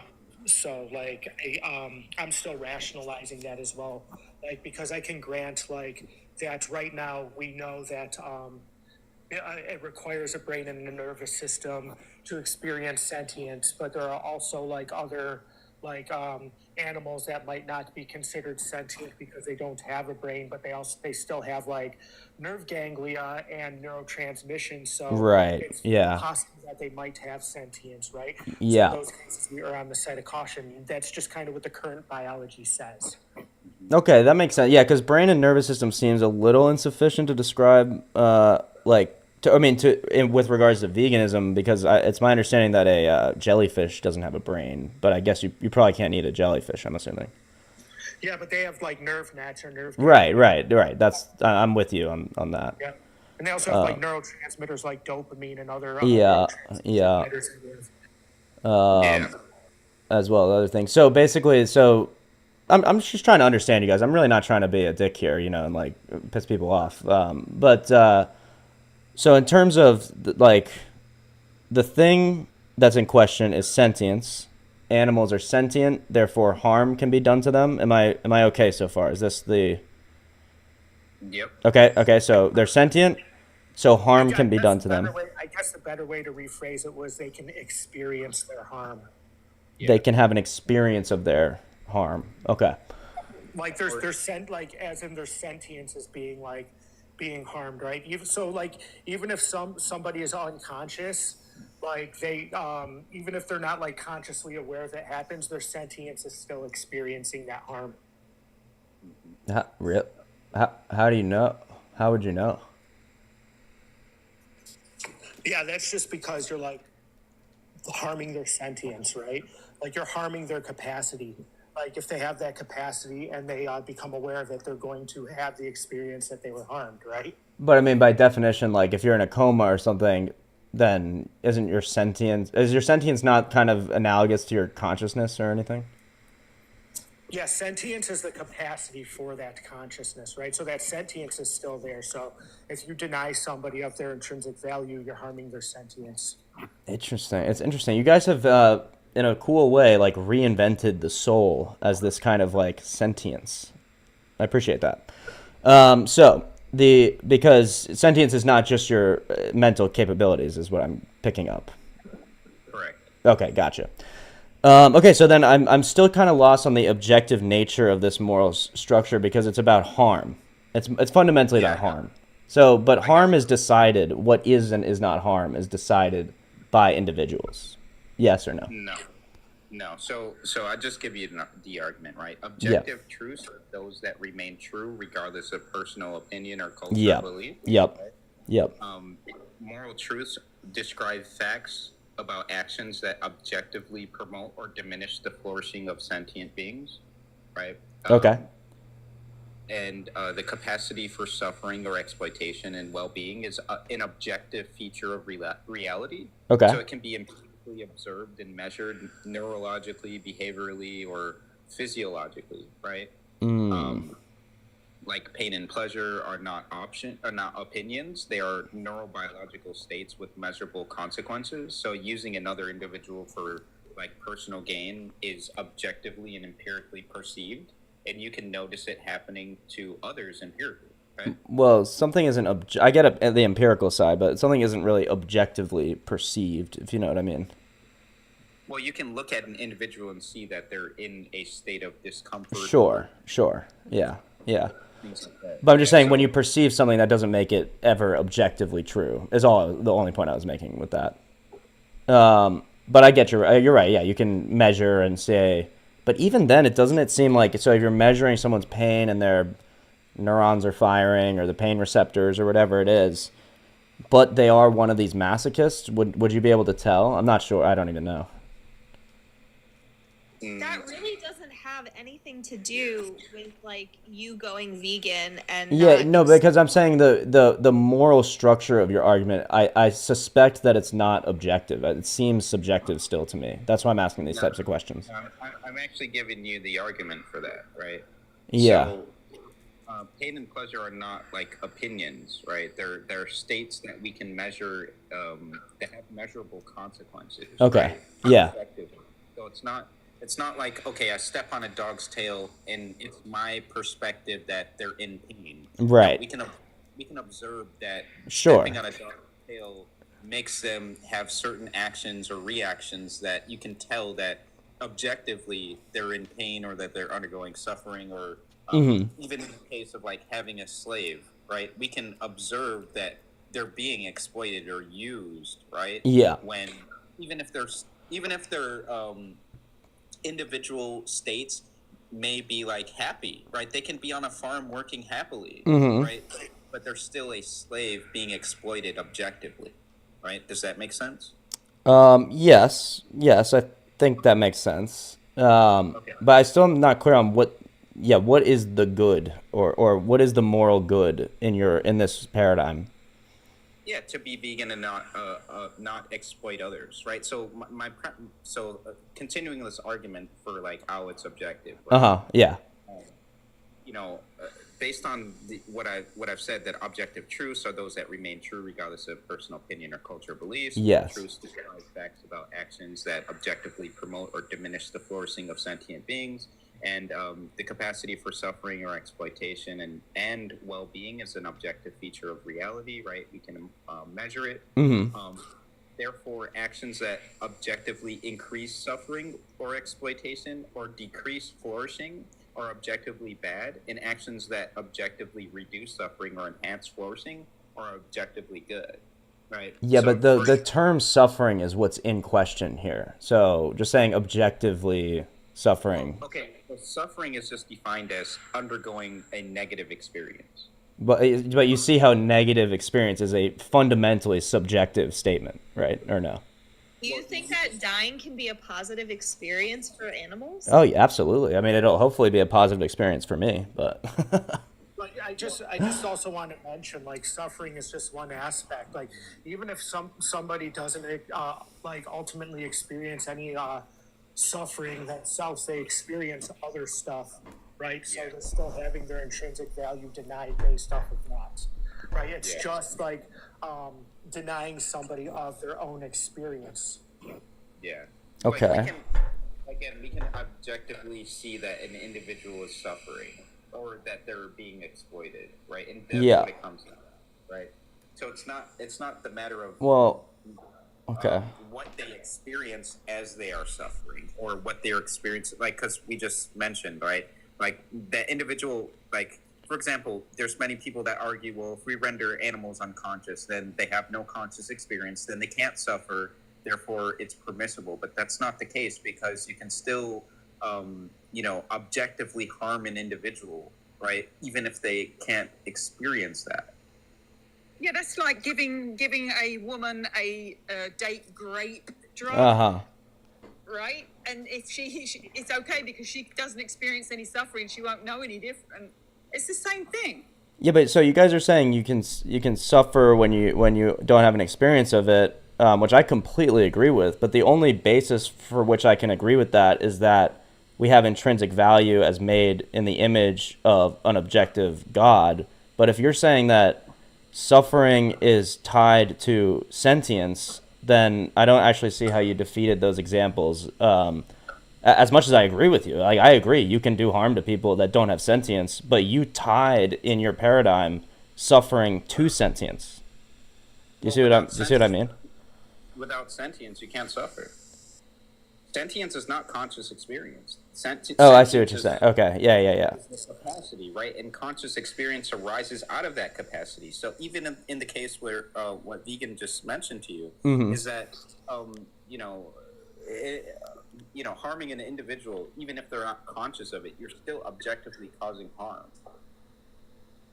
So it's still objectively wrong, even if they don't have the capacity, or even if they don't, consciously experiencing that, they're still sentient. Right. So what is harm exactly? Did you already define that? Harm? Well, harm is just going to be like damage to an individual. Okay. Interesting. Yeah, I'll have to think about some of this stuff. Damage to an individual.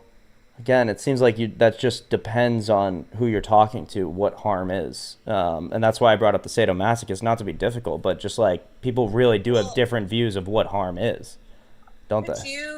If we recommended a documentary, would you watch it? Sure, yeah.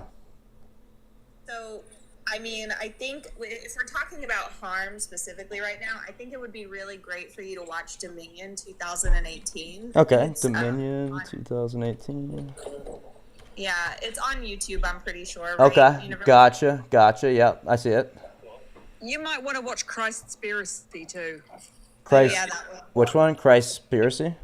Yeah, it's free online. Christspiracy? Okay. Yeah. You're like the most like a Protestant Catholic I've ever met in my life. No. Okay, Christspiracy. That's probably the biggest insult you could have given me. I'm sorry, I didn't mean to insult you. Come on now. Okay, this looks cool too. Cool. It is, and come back and let us know your findings. I mean, there's so much out there that you can find as well. Yeah. There's a lot of documentaries. Yeah, and when I come back, I'd like to. I mean, it is hard to have a conversation with sort of four different people that presumably have four different, paradigms that they're working from. Sure. So, I guess maybe I'll have to formulate my questions a little better, or direct them to the individuals more. But because if you. Oh yeah, go ahead. The four of us might attack things differently, but we all want the same end goal. So we've all got the same end goal, is to cause the least amount of suffering. So that's the one thing we definitely agree on. I get that. I still have my doubts about suffering being objectively defined, except by an objective creator, an objective being, all of which we are all not. If that makes sense. Well, just take suffering out of it and just understand it as exploitation. It's the same question. Like, is it exploitative for me to keep my cats in my house safe from the street? No. Exactly. So Did you rescue them? Did you rescue them? I did, yeah. Well, there you go. No. But if I hadn't... You didn't go to a breeder. You didn't Okay, yeah, true. True. But again, see how that's just what you say, but you're not an objective arbiter of morality and good and stuff. We owe it to those cats because we've domesticated them. We've created them to be this way, so now we have to take care of them. Right. And I'm curious, how do you feel about things like dog fighting? I mean, oh no, I think it's horrible. It's disgusting to watch. Why is it horrible? Well, because they drug the dogs up and all this stuff. No, I know, but listen, fundamentally, I'm against factory farming too. No, I understand. I'm fundamentally against factory farming too. You try to be as responsible as I can. If you're questioning whether or not animals are harmed or not in the process of getting meat to your plate, but then you're saying that you're against things like dog fighting because it harms the dogs. If they ate the dogs at the end of the dog fight, would you be okay with it then? Yeah. No, he says he's against that. but see, no, of course not. Yeah. See, with your reasoning of earlier, if God put the animals here for us to eat, then it didn't say only chickens, sheep, cows, and pigs. It said animals, period, right? So you can eat dogs and cats. You see where you've got that cognitive dissonance. It's called selective compassion because we've all been brainwashed to see the pig as food and the dog as Right. you know, a companion. But there's the only difference actually is your mindset. And the thing is, pigs are the fourth most intelligent being on the planet. Dogs are like number 10. Right. Yeah, I've heard that. Yeah, but in the Bible, you're not allowed to eat pigs. So, Reese, do you eat pork? Well, no, you are allowed to eat pork. It's And permitted in shellfish. the New Testament. And shellfish, yeah. In Leviticus. Yeah. Okay, right. But but then don't say like I only believe in the New Testament. The Bible that you like. In the version of the Bible that's been passed down since Christ himself. Exactly. Yes, that I like because of that reason. Yes. Well, I have a question. Yeah. I have a question. Yeah. So you said objectively, you know, you have to question exploitation. Well, if you take a look at the screen, right, it just shows you how we use language and meanings, right? Okay. So even if you change the reference, whatever you call it, exploitation, you can call it. I mean, you can make up a word for it, right? You can call it anything. Yeah. Right? The referent, the objective state that exists, the ontological state, is animal being used as a resource or commodity as food, clothing, entertainment, testing, or any other purpose. Yeah. That in and of itself is what we're talking about. We're talking about the actual referent that exists, right? So that referent, right, for animals being like forcefully put into existence and then being used, it creates a disvalue of sentience of the individual subject, right? So regardless of whether we believe it is exploitation or it's not, is a matter of wording and semantics. But that's exactly the problem. Yeah, that's exactly what the problem is. It's semantics. Yeah, exactly. Yeah. So even at the end of the day, we can objectively see that the animals being used as a resource or commodity, thereby an example of direct exploitation. Yeah, but so you just said, but thereby an example of direct exploitation is the part that's in question. That's the part that I'm saying is a subjective claim on your behalf. So I agree that there's objective things happening, like animals being used as a resource, such as food, clothing, entertainment, testing, etc. The question is it amoral? Is it immoral?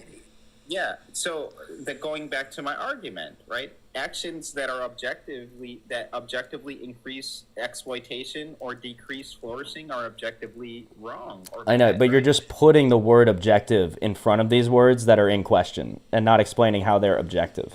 Do you see? I just did. I don't think you were listening. I can give the argument. It's okay, brother. I understand the argument. I think I don't see how this graph or this chart shows the word exploitation or rather the usage of exploitation to describe that real. I agree with you. That part is objective. An animal being used as a resource, such as food, clothing, entertainment, testing, etc.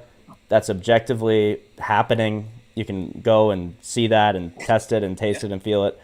To call it immoral, really, which is what the exploitation, because you said I could replace that with any word. Let's replace that word with immoral. That's the part where I'm not finding your objective basis to call it immoral. Does that make sense? It's immoral because it causes a disvalue of sentience of the Right, and we talked about that earlier. So value is a subjective word. Sentience even is subjective in a way, but like, well, because people see value in all different ways. So unless you have an objective base of the value, like what is the objective basis of the value then? Yes, sentience itself. Okay, what is the objective basis of sentience itself? See how you're just kicking the can down the road? No, you're just questioning things that when I'm explaining them to you, you don't understand. Well, and that could be my own limitation. You know, I could be a big dummy. That's totally possible. I'm willing to accept that, and I'll sort of let the viewers decide where they land and the listeners. And I appreciate you guys for having me on and entertaining me. I wasn't trying to be difficult, but I appreciate you guys. You're great. And I'll watch those documentaries. Okay, awesome. Thank you, guys. Peace. All right, take it easy. You too. Take care. Bye, Reese. Bye-bye. All right. Let's get back to my chat. What are your guys' thoughts? What are we talking about? I saw you guys having a little tag argument. Morality has nothing to do with the truth or falsehood of an alternative worldview. What needs to be done is a contradiction, needs to be shown. Yep, I think that's what Tag mostly tries to do, show contradictions in other worldviews. You gave moral. The contradiction between your conscience and pedophilia. Wow, you guys really got into it. Being potentially morally right in a hypothetical society that says it is. That isn't a contradiction. You don't need to show how pedo is objectively wrong. You can't do that with the Christian worldview via that Bible. Otherwise, you'd be contradicting the Bible, huh? Hold on. Wait a second. What's going on?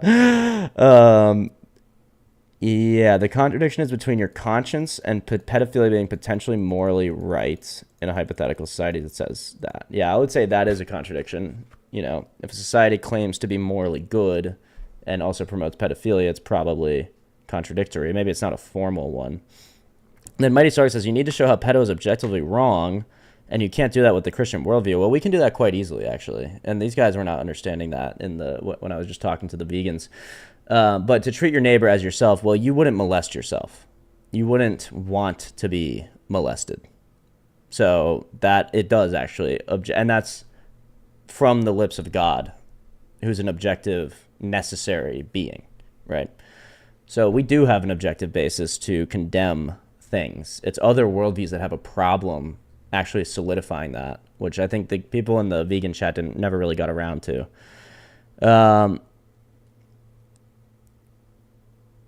Okay, objective from our perspective doesn't mean it's objective. Yeah, true. Yeah.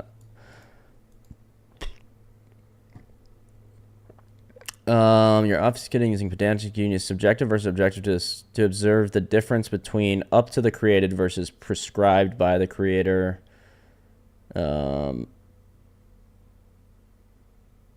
Okay. I call my God-given morality prescriptive. Also, I call it objective parameters for human behavior. Yeah. What would you call your man-made morality? You need to support that claim, not assert it. I mean, really what Blake is saying is in our worldview, or in his worldview, more specifically, there is an objective basis for morality, and it is prescriptive. And so he's asking you, in your worldview, what is your objective basis for morality? And is it prescriptive? So he doesn't really have to support it. I mean, to do that, he'd have to prove Christianity to be true, which he could do, but that's like a different conversation. You know what I mean? And what's up, Mighty Sarlacc? Welcome back. Glad to see you. Glad to have you. Hope you enjoyed that little vegan debate. I never done that before. I never thought I would debate vegans. They were surprisingly like animated, but I get it. If you really thought like, you know, animals had the same moral worth as humans, then you would be, you know, pretty livid about factory farming and everything. And she made a good point. It's like, no, do I support factory farming? No. Is it possibly the only way that people will be able to eat meat? Yes. Is eating meat the most important thing in the world? No. I kind of get the point. She's saying I support it with my dollars, with my money whenever I buy chicken at the grocery store. It's possible. I mean, there's a lot of things I could have brought them down to, because like they never answered the question, well, if we farmed ethically, would that still be wrong? I could have got them on that. I could have got them on honey and things that are non-invasive, like that really don't affect the animal at all. And in fact, increase the population of the animal to have sentient experience. Sarlacc isn't saying his morality is objective too. He's saying everyone's morality is subjective because morality from God is still technically driven from his opinion. So that's wrong. That's a straw man of our position. Our position is not that God makes an arbitrary opinion about what is right and what is wrong. It's that God, his energy is the good itself. So that which is right and wrong flows out of goodness, and what is wrong is really just like a negation of goodness. So wherever goodness, well, let's leave it at that for now. Maybe you can get, oh, good point, Blake. I should have gotten him on, It could have gotten them on bread being made from yeast, which is made from bacteria. That would be interesting. Maybe they don't eat bread, though. Then they would have gotten me. But that's interesting. I didn't think about that. Yeah, I wonder where they stand on bacteria and like gut bacteria and stuff, because we have so much in our gut. You know, maybe you should kill yourself such to preserve all the bacteria or something in your gut. All right, I don't know.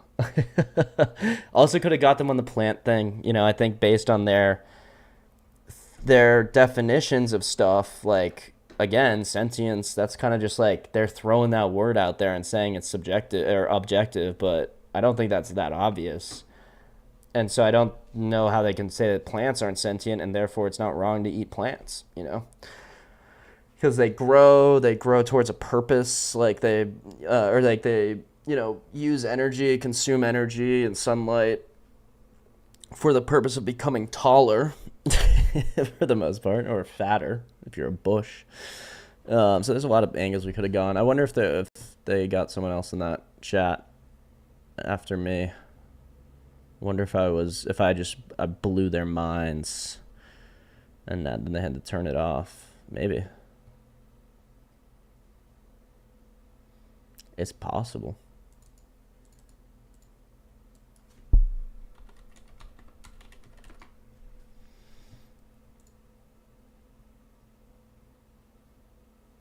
Need to consume any animals for protein, right? Well, no, yeah, but the thing is, if you, look, I have to have it because of my health. Okay. Yeah, no, yeah, I think this is just a false. Because Yeah, I when I think was this is just a false vegetarian, necessity. Yeah, this is just a false necessity claim, no, right? it's not that, because when I was vegetarian, right? So Yeah, what makes it I was necessary? losing body mass. Necessary? Yeah, what makes it necessary? I was that you have to losing consume an muscle animal? mass, right? Hold on. What's the And what's the then- necessity that you have to No, consume I'm an just saying to you, animal if you for listen to my protein? side of it first. I'm asking you, what's the necessity? No, I'm for just you- trying to describe about Oh my myself God, can you first. just like not interrupt me and let me ask you the question? Yeah, he heard the Because you've been question. interrupting me when I was trying to talk. As Yeah. Well, I'm the host. I can drop you and block you, right? I can Well, do then you can do what you whatever I please. want, right? Yeah, literally. But Then I'm not fuck you, doing Do bud. what that. you I'm please. asking I've you only a waited simple 35 question. minutes to come here. Yeah, I'm asking you a simple question, right? And that question is, if you don't need to consume or use animals to get the same amount of proteins, then you cannot claim necessity because you don't need to. Plain and simple. And you cannot claim, you can't just say, oh, well, I need it for protein and not, you know, give an argument for why it's necessary, even though it's not necessary. You already agreed that it's not necessary to consume animals for protein. And then you're saying, well, I need it. Yeah, I mean, I By can't claiming handle necessity. anymore. This guy, I had to just get out of there. I had more arguments, but it was time. It was time to go. Okay, I never confined morality as subjective. So, like, that's why I said morality is objective from our perspective. It's human mind independent, right? Since it's only God mind dependent. Yeah, and really, I don't think it. I mean, maybe, but I don't even think it actually comes from the mind. You know, I can't not say something heretical here, you know, but like, so maybe I should say nothing. But God is good. He is all of the good. He's the goodest thing, right? And so in the moral realm, that which conforms to his, you know, goodness is that which is good. It's not really like he was like sat down one day and he was like, let's make this right and let's make this wrong and let's make this right. Like, he just is everything that's right.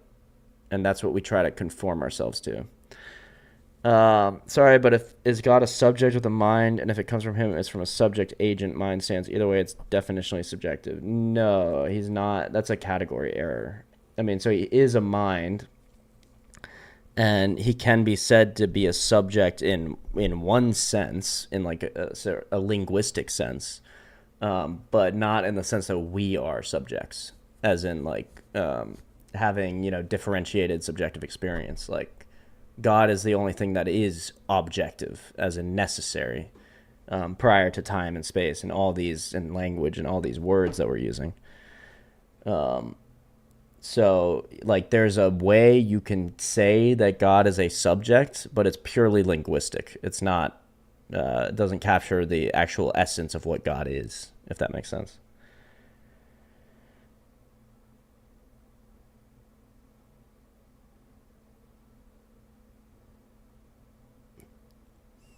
Okay. All right, guys. All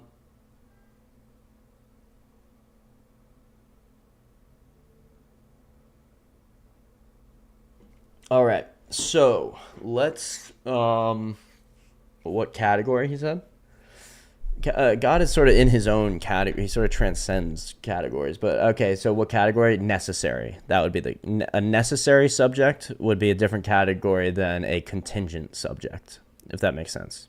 So we're all contingent on things, on knowledge and information and interactions with people and being born and physical factors and things like that. God is not contingent on anything. He's eternal. So it's a different category of subject. Call it, what's the category? What did I say? Necessary. That's a good category. Necessary subjects are going to have to behave a lot differently than contingent subjects. But unfortunately, we'll have to pick this up tomorrow, which we will pick it up tomorrow. It'll be fun. And I really appreciate you guys hanging out and being in the stream. Much love, much peace. I knew we said we were going to do abortion. We ended up doing veganism. Surprisingly, a lot of the same arguments. I almost wanted to suck them into the abortion thing when they got to sentience, but I didn't. That would be probably too outside the bounds of their channel. Fun stuff, guys. Thank you for sticking in there. Thank you for having your own little debates as well in the comments. We appreciate that. And I'll see you guys.